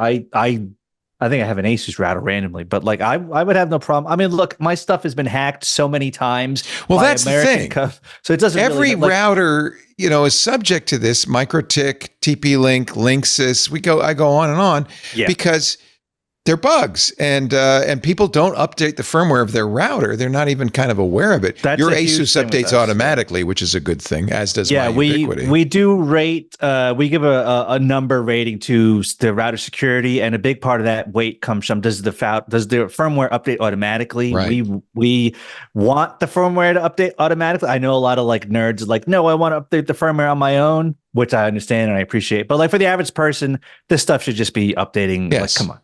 Yes. And by the way, you can install OpenWRT and DDWRT on a TP-Link router. So which would be a good idea, probably. Paranoid, you can. Yeah. So if you own I wouldn't. because you would lose the advantage of the automatic updates. Because the whole argument that it must be compromised because components came from China, because it's not assembled in China, it's assembled in Vietnam, is ridiculous. That would mean every router that the Synology routers that I'm using have components from China. Everything has components from China. Yeah, TP-Link is actually a California-based company now. It was spun off in 2024. Not clear why the White House did the about face, except this was right before the summit with Xi Jinping. It was a bargaining chip. That's all chip. it was. It was a political bargaining chip. So our advice at this point is, if you're about to buy a router, I don't know what our advice is. I mean, keep your router up to date is our advice. Yeah, I mean, it's funny. I've spoken to a lot of ISPs are now really trying to, they're trying to get that $5-10 a month out of you for. They want you to use theirs. Yeah, but they're trying to add value to it. They're trying to add apps. They're trying to say, we're adminning it 24/7. If something happens, we've got your back. You don't even have to think about it. We've got enhanced parental control. So they are really trying to make it so that you don't even think about buying any sort of router. They really want you to. So it's interesting. If you're an everyday consumer, I don't know. I feel like you might as well just get it from your ISP, frankly. But if you're in the Twit audience, there's a ton of really good routers. Unit, Eero, Ace. There's a lot of good stuff out there nowadays, actually. So I have to CR and check, but I use my own Ubiquiti router, but I have to use a Comcast cable modem because I have a Comcast business service, and they say you got to use our modem. But I don't use the router built into it. I just bypass it. Same thing. I have AT&T fiber that has a Wi-Fi built into it, but because of the layout of my house, it's basically useless unless I'm in the kitchen. I love my Ubiquiti gear. I've got the Nest Wi-Fi Pro, which the Wi-Fi performance is just so. But it updates itself, and most of the stuff in the house is wired on Ethernet anyway. So Okay. Hey, Twit Army, if you're really concerned that your router is spying on you, learn Wireshark, which is a free software. Get yourself a Shark Tap, which is not that expensive, and watch every bit of traffic coming in and out of your network. Don't do anything and just watch to see if it's phoning home. That's it. It's actually really simple for nerds. Every once in a while, I'll check my failban logs, and somebody from China is trying to hack me pretty much 5-10 times an hour. Yeah. That's normal, right? That's just noise. That's baseline noise on the internet. Yeah, that's what Steve Gibson calls it, internet background radiation. I also have a Pi hole running that I installed based on one of your old know-how videos, Padre. That's right. Robert taught us all to use the Pi hole. Yep. That'll be on your tombstone, Robert. He taught us to use the Pi hole. Show title: Shut your Pi hole. Shut your Pi hole. No, turn it on. Open your Pi hole. No, don't open it. Close your Pi hole. This was a big story, and we will cover it Wednesday on Security Now in greater detail. ETH Zurich, which is a very good security research firm, did an analysis of the 3 most popular password managers: LastPass, our sponsor Bitwarden, and Dashlane. I think they also did 1Password, as I remember. And said, you know what? If the servers of these companies were compromised, your password could be exposed. And it scared a lot of people. Now, Steve Gibson is, as I said, going to do a full breakdown of it on Wednesday. But he did say it is not a hair on fire moment. I presume, Robert, you've checked into this. On Tuesday, by the way. Tuesday. We have. So Tuesday. What did I say? Wednesday? Yeah, Tuesday. Sorry. Thank you, Benita. Yeah.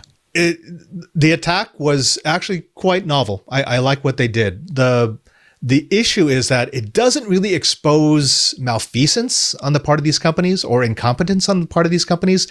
It's just kind of the way that services work. They're taking advantage of the fact that users have to be able to access this data. So if the servers get compromised, yes, the data gets compromised. However, compromising those servers is still extremely difficult. Well, and actually it isn't your data gets compromised, because your data is end-to-end encrypted even on their servers.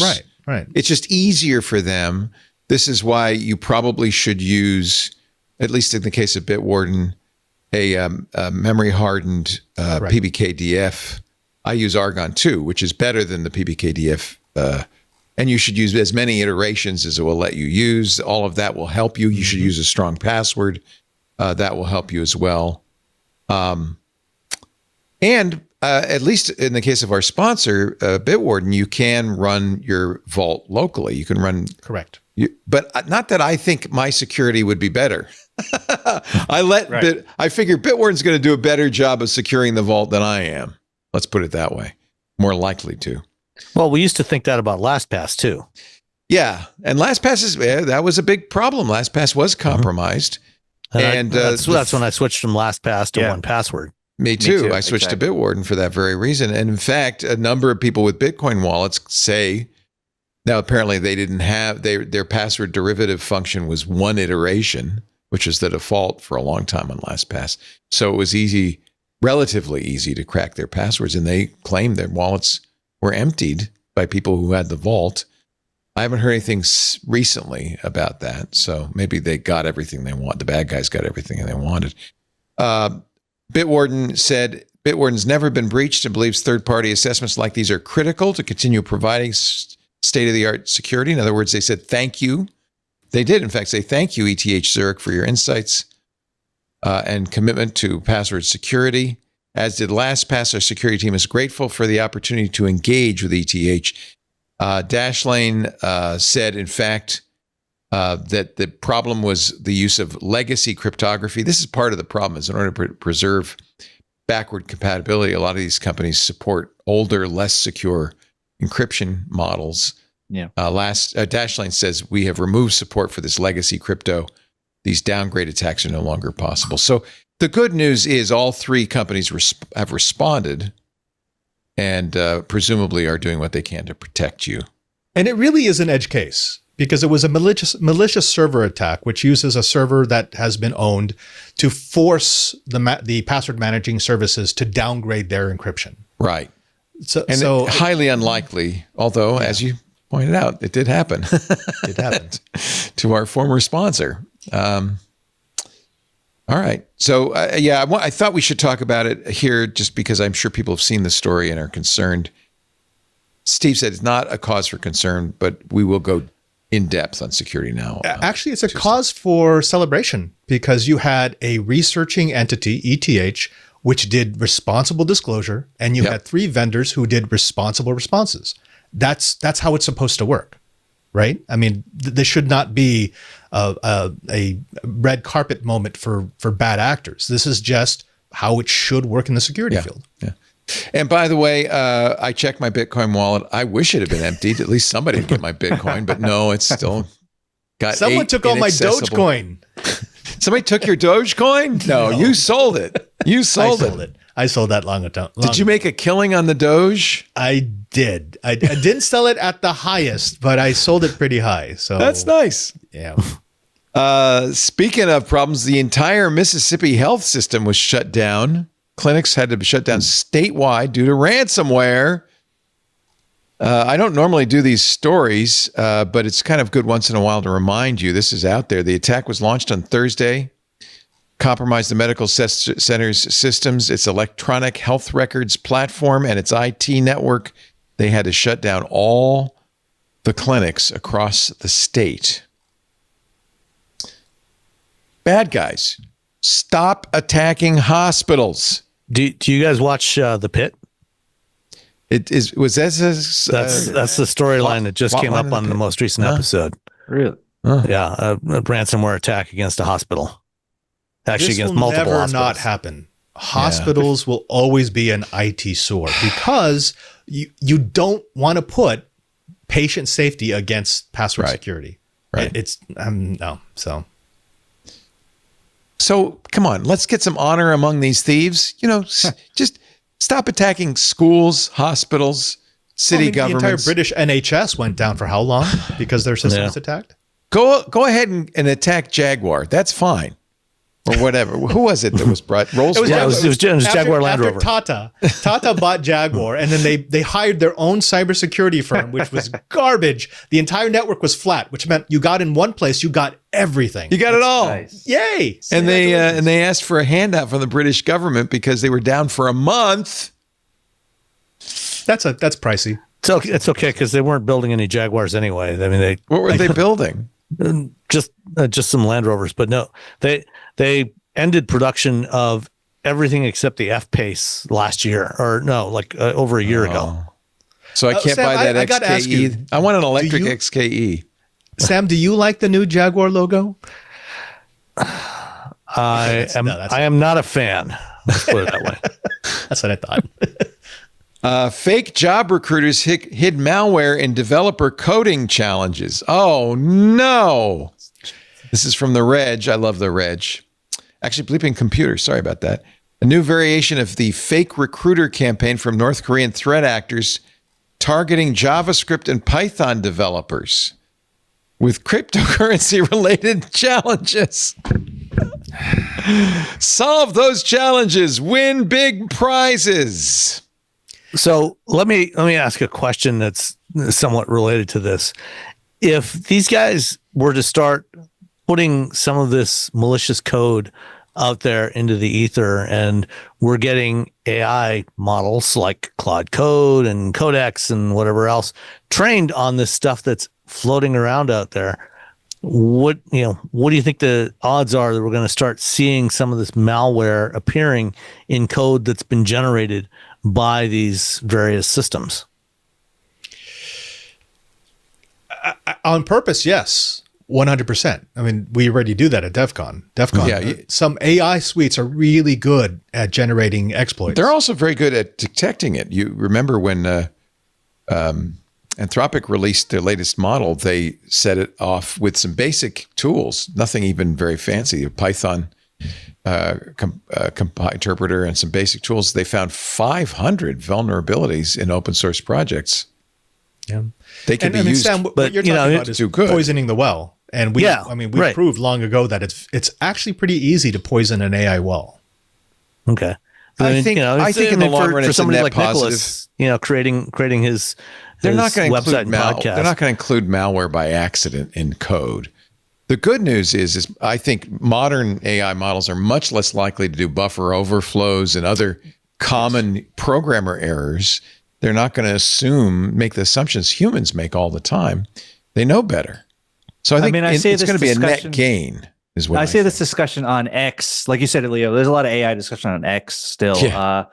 All unsecured code. It's like, where have these people been the past 30 years with humans are the worst. Like, come on. Like, I understand what they're saying, of course, but like, let's not pretend humans are like awesome at this either. No.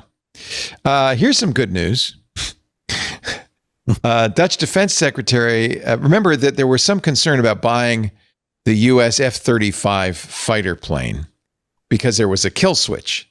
And, our EU allies were a little worried they're going to spend billions of dollars on this plane, and then the U.S. would say, you can't use it anymore. Well, here's some good news. Dutch Defense Secretary says, don't worry about it. F-35 software can be jailbroken like a phone. I mean, yes, you can, but the primary. Would you fly in a jailbroken jet? I don't know. It's an information weapon. The F-35 links up so many different information sources to give the pilot a better view of the battlefield. So if you jailbreak it, you're cutting yourself off from a lot of those information services, which means now it's just a plane. It's not really an information platform. I wish I could do a Dutch accent. I won't. I'll save you. The Dutch defense minister said, if despite everything you still want to upgrade, I'm going to say something I should never say, but I will anyway. You can jailbreak an F-35 just like an iPhone. It's certainly possible that the other countries that are buying these could essentially write their own software. And essentially create their own firmware for the F-35 and replicate the kinds of capabilities that it has from the factory, from Lockheed Martin, and provide that networking capabilities. And in fact, they may want to consider doing this anyway.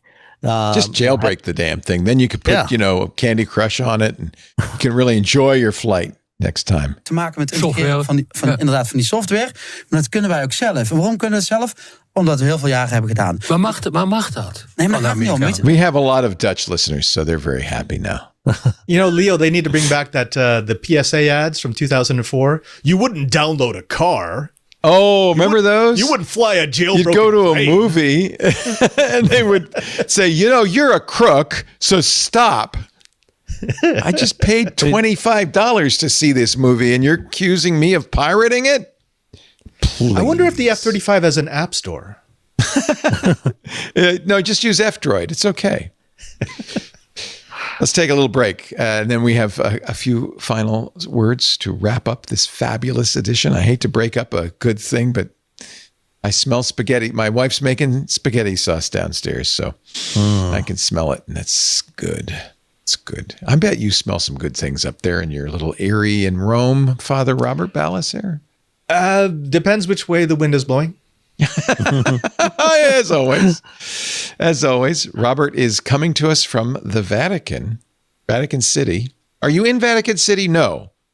No. Vatican City is on the other side of this wall. So you're in the Vatican. Italy. We're not in Vatican City. Oh, you're in the Vatican. I'm confused. So you're not in Italy either. No. Yeah. So this entire property, our entire campus is zona extraterritoriale. So it's not part of Italy. Right. In fact, the police can't come into our campus without permission of our Secretary of State. Wow. So it's but you part do of have Vatican. Attractively dressed Vatican guards. Oh, of course. Swiss guards to protect you. We've got the Swiss guard. Yeah. But I don't understand the distinction between the Vatican and Vatican City. So the Vatican just means Vatican property. Yeah. And there are different locations around the city of Rome that are Vatican property. Castle Gandolfo is Vatican property. Right. The Gesù is Vatican property. Right. The Civita is Vatican property. We are Vatican property. However, Vatican City is only what I guess you'd consider St. Peter's and the Vatican museums and that compound around the garden. There's an actual wall around it. So, yeah. And who lives there? Just the Pope? There's about 1,000 people. So that includes the Pope. That includes the Swiss Guard. That includes a couple of. Do they look and down bishops. at you because you're not in the city? They envy us because it's so much easier for me to go to my house than it is for them to go to theirs. Oh, they have to go through a bunch of checkpoints. They have to go through border control or passport control when they. No, I have asked if I can get the Vatican stamp so I can stamp passports as people are coming into our house. I would love that. That would be awesome. Oh, please. Well, anyway, but we're thrilled they to don't have take you. many of my recommendations. Jesuit Pilgrimage is the app. Mm-hmm. If you want to follow the Jesuit Pilgrimage. Anything else you want to plug? We've got something big coming up, but it's not ready yet. So no. Okay. Just stay tabbed.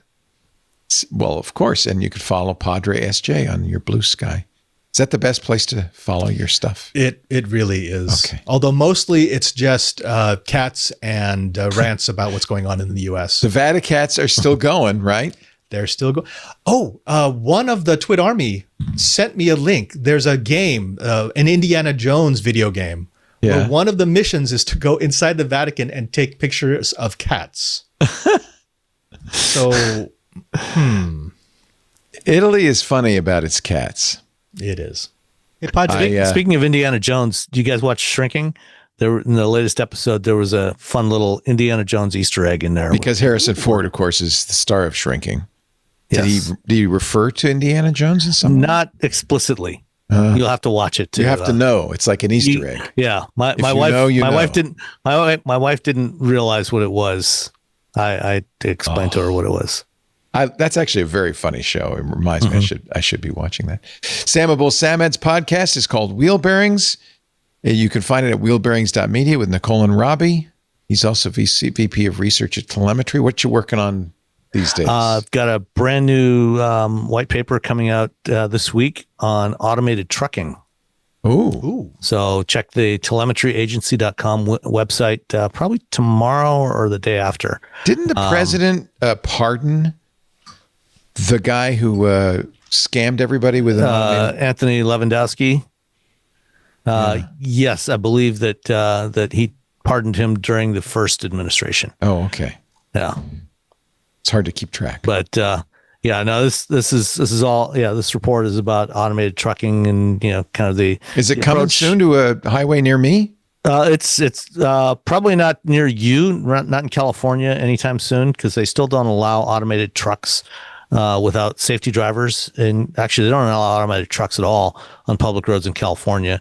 But they are running in Texas. Aurora's got a fleet of them doing runs between Houston and Dallas and El Paso, and expanding to New Mexico soon. There's several other companies, including Plus and Wabi and Kodiak, that are running them. And within the next year or so, they'll be going driverless. Aurora is the first one to go driverless. There's several others that will be coming to market over the next 12 to 24 months. Okay. But not in California. That's interesting. Yeah, California has been the most restrictive when it comes to trucks, automated trucks, but in large part because of pushback from the Teamsters Union. Oh, of course. Yeah. It's the same reason Nevada is suing online gambling. Constantly. There was who wants competition, right? Yeah, nobody wants competition. Yeah. And of course, our good friend Nicholas De Leon, newlywed. You're still a newlywed, for a year. Is that the rule? Yeah. All right, then. I mean, it's been 2 months, so send 2 gifts months tomorrow. 2 months tomorrow. You better have an anniversary gift prepared. How many of those do Oh, man, it never ends. Let me tell you, I thought when I married Lisa, I thought, we'll get married on our birthday. That'll cut down on the number of presents. But no. Right. No. It just means you got to buy twice as many. Twice as many. You guys got married. Was it Christmas Day? I know it was Christmas. 2 days before Christmas. 23rd. In Vegas. Yes, sir. Yes. Did Elvis Leo, marry you? You must know this. Paper No, anniversary? it wasn't Elvis. This was I let Ashley direct this movie, so to speak, and so that's what she wanted to do. We initially were going to have, it was a small ceremony. We were initially going to have, some friends, some family, but it got very hectic very quickly, and so Ashley was like, "Yeah, no, actually, it will literally be me and Nicholas." And Good. Thank you That's very what much. Lisa and I did. Yeah, that's the way to do it. In fact, we took the we had a little hotel which has since burned to the ground in the Napa fires, but it was a very nice place, and we did they had an elopement package. This is now 11 years ago. They had an elopement package, so we said, we'll do that, and it included a bartender and hors d'oeuvres and everything, but it was just me, Lisa, the minister. Yeah, the poor person passing the hors d'oeuvres would go, "Would you like an hors d'oeuvre?" to Lisa. And then, "Would you like an hors d'oeuvre?" to me? And then back to Lisa, "Would you like an hors d'oeuvre?" The bartender just sat there. It's okay. It was good. My it's wife nice. and I did it on the beach in Kauai. With nice. just just the guy who married us, his wife as a witness, because you only require one witness in Hawaii, and a photographer. So 5 of us. See, I would ask Robert, but I don't think he's eligible. So I've performed several fun weddings. I bet you have. On a catamaran off of Hawaii, in the middle of the Atlantic Ocean, on a cargo ship in Antarctica. That was fun. What? Fun. Oh, really? Married people in Antarctica? Yep, down in McMurdo. Whose jurisdiction? McMurdo? Is that the churches? I guess. McMurdo was actually part of the Diocese of Christchurch, New Zealand. Okay, that makes sense. And how did it come about that you were there? I was doing a project, and they needed a priest, so I'm like, hey. Somebody said, "Quick, Robert, we need to get married. Call the guy with the collar. Somebody wants to get hitched. Quick, hurry up!" Well, I didn't know that, Robert. That's a great the chapel story. that we did it at, it's gone. It burned down. It was Our Lady of the Snows. It's burnt down like 6 times. I don't know what's going on. How does that happen in Antarctica? Normally candles. Oh, okay. Yeah, you're just trying to stay warm, and one thing leads to another. Yeah, the place we got married burned to the ground too. It I'm made me seeing sad. a theme. Yeah, there's a trend theme. Anyway, congratulations, Nicholas, and yes, get the presents ready. And what are you working on right now? Speaking of AI, actually, I'll plug it really quickly. I haven't started writing it yet, but I'm going to be writing this week an article. I put on a bunch of weight in 2023, 24, I was literally like 195 pounds last September. I'm 5'9", so it's way too big for my frame. So I was like, all right, I gotta lose some weight here. I use Gemini. I say, hey, Gemini, I gotta lose some weight. What do I do? We went back and forth, and we created not necessarily a diet plan, but more like an exercise regimen, foods to eat. I'm down about 26 pounds. It worked from October 1st. Let's call it. That's like the ChatGPT ad. It really worked. I realized I built a little home. We had a spare room, so I built like a little power rack thing.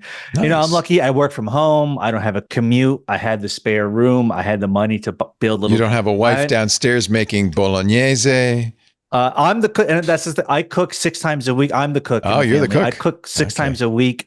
We don't do DoorDash or any of that stuff. We might get a pizza on a Saturday or something. So I'm kind of in control of the diet. We go to Costco every month, so we're eating whole foods, good foods.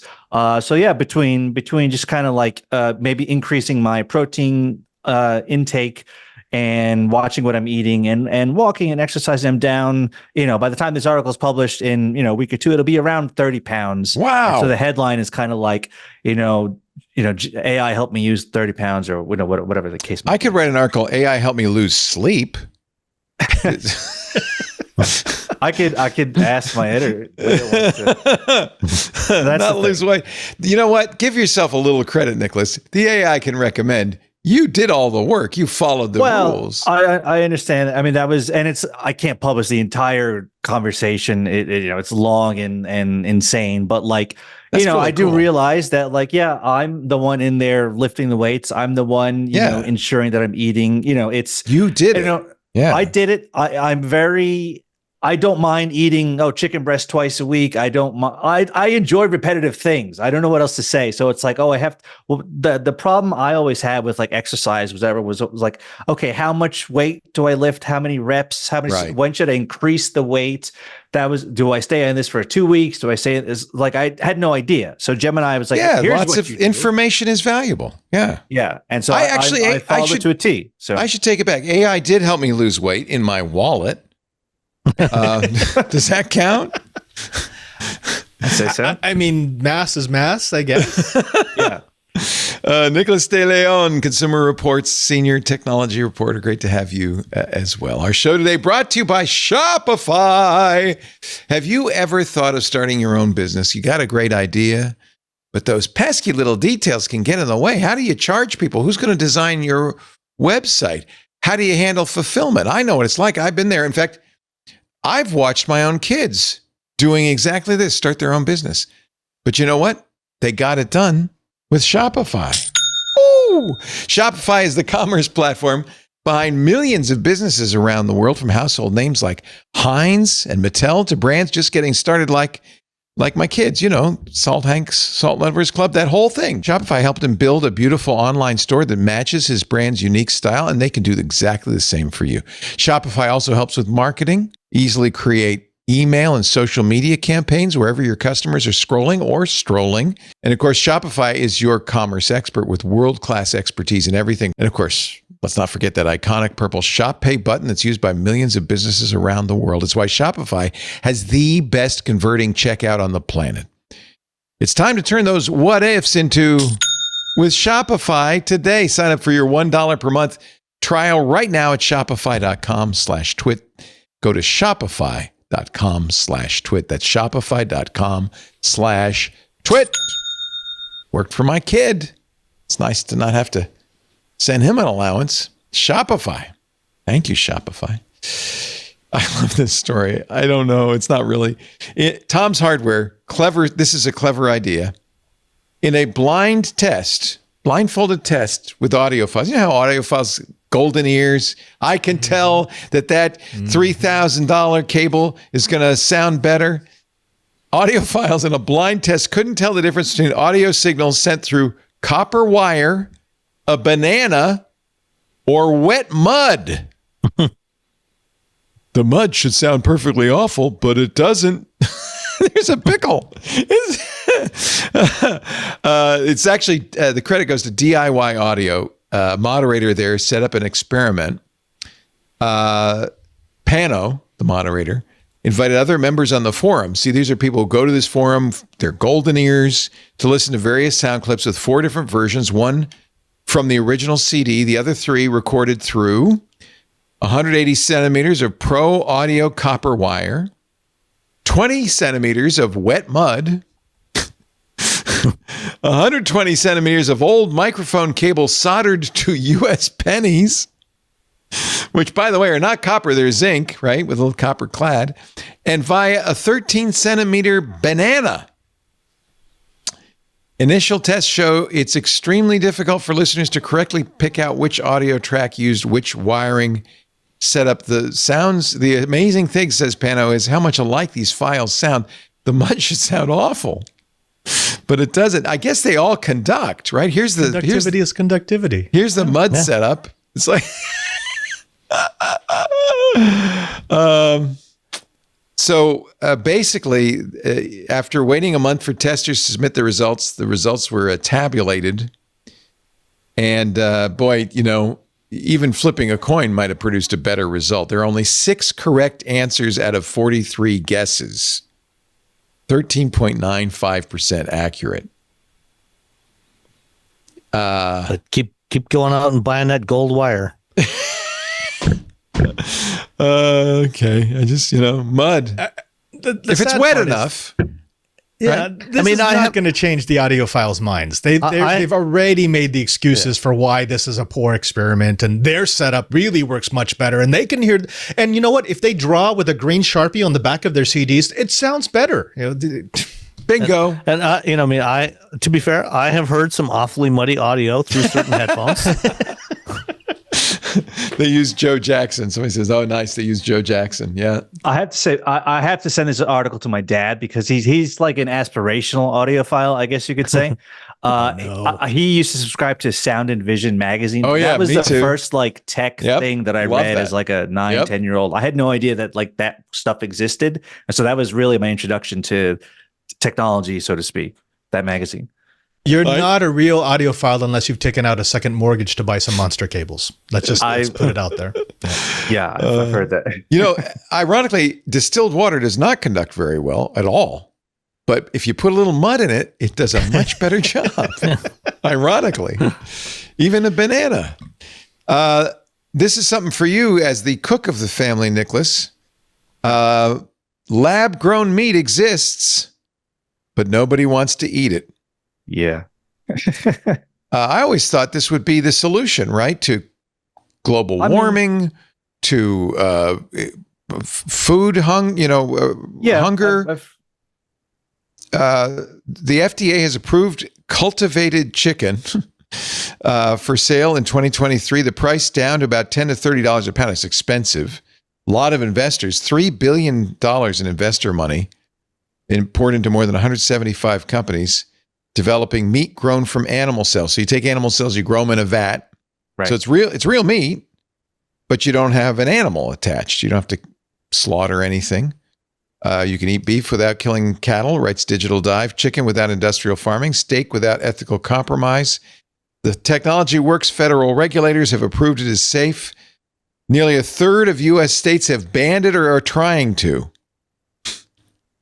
And I would assume that states like, Iowa, Nebraska. Yeah, where they grow meat. Yeah. Cattle states are protecting cattle. I honestly, we've all tried the Impossible Burger and stuff like that. Yeah. That's not, those aren't bad. This is actually better environmentally. A lot of those fake meat substitutes actually are very messy. There's only 3 places that you can buy cultivated meat: Singapore, Australia, and parts of the United States. Mission Barnes sold cultivated pork meatballs at a California grocery store for $13.99. That might be part of it. It's still more expensive. Yeah. A handful of U.S. restaurants serve Wild Type's cultivated salmon. That's not farmed salmon. It's not a fish. It's grown in a vat. I think we've missed out here. As soon as it comes down in price, it will become popular. The problem is regular meat will cost you between $4 and $20 a pound, and this is going to cost you between $10 and $30 a pound. It's a lot more expensive. Yeah. It's a lot and more expensive. Americans love cheap food. That's the truth. Yes. But the real question, Leo, is what would it sound like if you played an MP3 through the meat? I bet meat conducts pretty well. Mud. Yeah, better than mud, clear as mud. So Digital Dive writes, you could still go to jail in Mississippi for selling a chicken nugget grown in a bioreactor instead of cut from a slaughtered bird. Aw.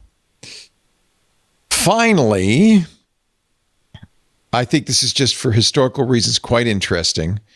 The World Wide Web was invented in 1989 by Tim Berners-Lee. He was a physicist working at CERN, the European Organization for Nuclear Research in Geneva, Switzerland. He was, as a scientist, wanted to share his papers with other scientists, and he invented the whole idea of hyperlinking, the ability to click on a link and go to another page, because he thought that, and by the way, in his earliest conception, everybody looking at the page could edit the page. It was more like a wiki, because he wanted scientists to be able to collaborate. Maybe you've always wondered what it looked like, the original World Wide Web. Now CERN has put it online. Actually, they did it in 2019. This is the you launch the World Wide Web browser, and you can actually see what it looked like in the good old days. Is it sad that I actually remember this? Do you remember it? Right? 1989. My gosh. This was I'm trying to see right now if it can open twit.tv. Oh, that's a good question. It's sitting there connecting. Yeah, connecting. I think JavaScript is probably killing it. It was done on a Next machine, so there's a whole Next related subsection. Here's general CERN information sources, software technology interest group news. It's got a menuing system, I guess all in HTML, right? That's pretty impressive. Can we get the internet I just circa remember when this came 1998? out. Yeah, I didn't find it very interesting. A gopher for me was the thing that got me on the internet.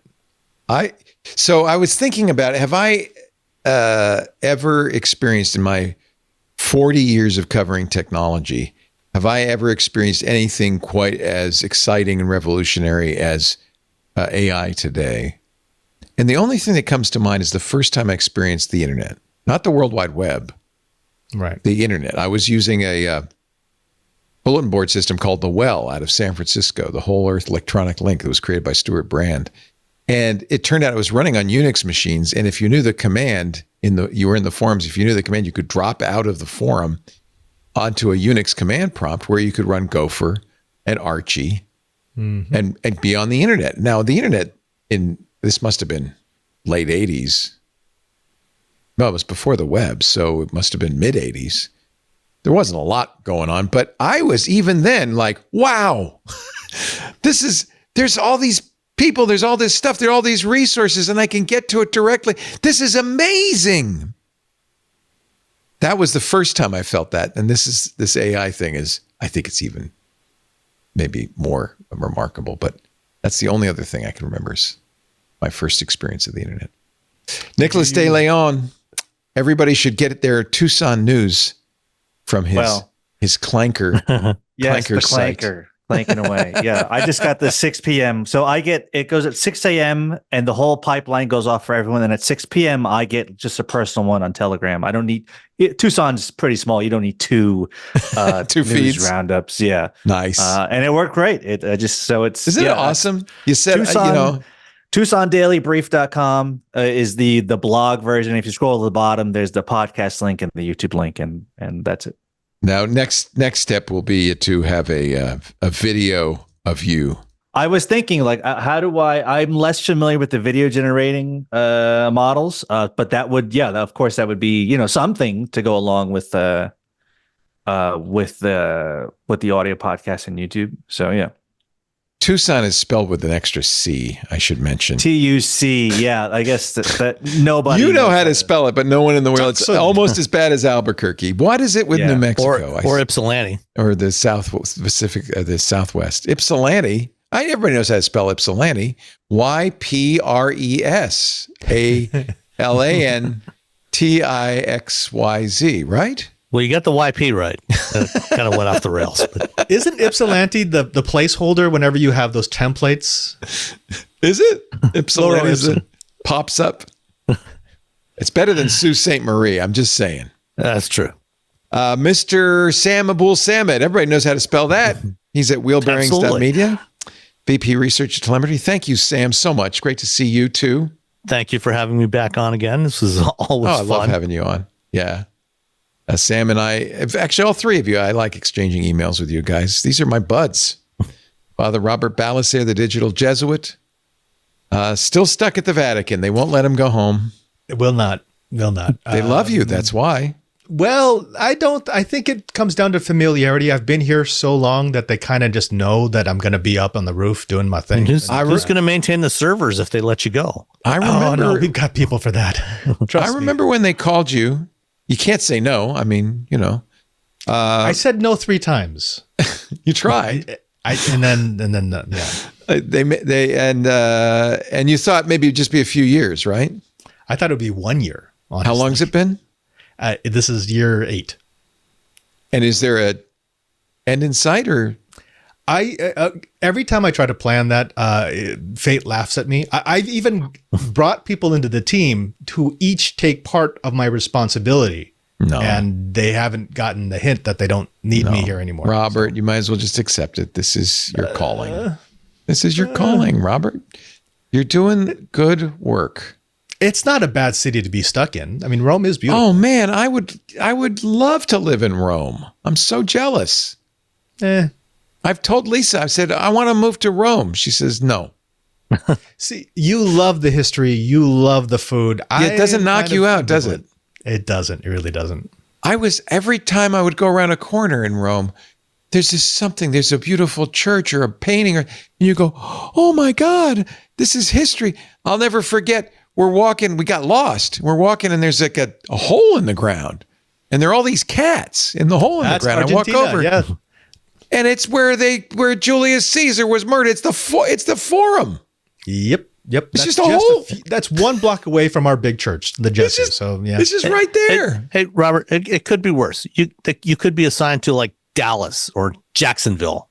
It's okay. This is true. Houston. But I do like. Not always now, but I do like the culture in the United States. I like the fact that there's a big mix. You can get any sort of cuisine anywhere you want. And honestly, history is lost on me. I'm not a history person. And I feel bad because I wish I was. Yeah, you're surrounded by 2,000 years of amazing history. It's okay. You would never get any work done if you were, though, Padre. You'd just be like, That's true. There's a shopping mall in Rome. You go in, our tour guide brought us in there, and there's just the remains of a Roman aqueduct. They said, yeah, every time you try to build anything in Rome, you have to dig, and then, of course, you're going to get a ruin. Yep. And they said, well, you can build the mall here, but you've got to put an exhibit where the aqueduct is so that people can see it. So there's this like little museum in the shopping mall where they have an old Roman aqueduct. It's really amazing to see. Well, across the street right now, there's a massive construction project. They actually put a crane up. I've never seen one of those in Rome. It's the future Four Seasons Hotel that Bill Gates' investment company bought. And 6 years ago, after they got the lease, they started excavating the courtyard because they wanted to make a multi-purpose area, and they found the remains of Nero's theater. Great. So, yeah. And so now they've just finally gotten permission. They've repacked it, and then they've capped it with a layer of concrete to preserve it. And can you go down underneath and see it? Or do they bury it? Well, the public can't. However, it extends underneath our property. So if you go down the elevator shaft of our building, you actually can get into it. Okay, I'm now definitely coming out. Yeah, that's one of the things that surprised me at Rome. There's no high rises. No, because you cannot do it. Well, it's so great to see all three of you. Thank you for making this a special show for me. I appreciate it. And I hope to see you again soon. We do Twit every Sunday afternoon, 2 p.m. Pacific, 5 p.m. Eastern. Are we going to switch time zones? Not next week, the week after, I think. We go back to a summertime, daylight savings time. But for now, 2 p.m. Pacific, 5 p.m. Eastern, 2200 UTC. We stream live in the Club Twit Discord. I hope you're a member. If you're not, please, we'd love to have you. Twit.tv/Club Twit. You get ad-free versions of all the shows. You get access to the Club Twit Disco, which amazingly enough is 13 stories below the ground right next to Nero's Theater. And in there, we stream all the shows, so you can watch them there. We have special programming just for club members. Find out more at twit.tv/Club Twit. But we also stream for the world at large at YouTube, Twitch, X.com, Facebook, LinkedIn, and Kick.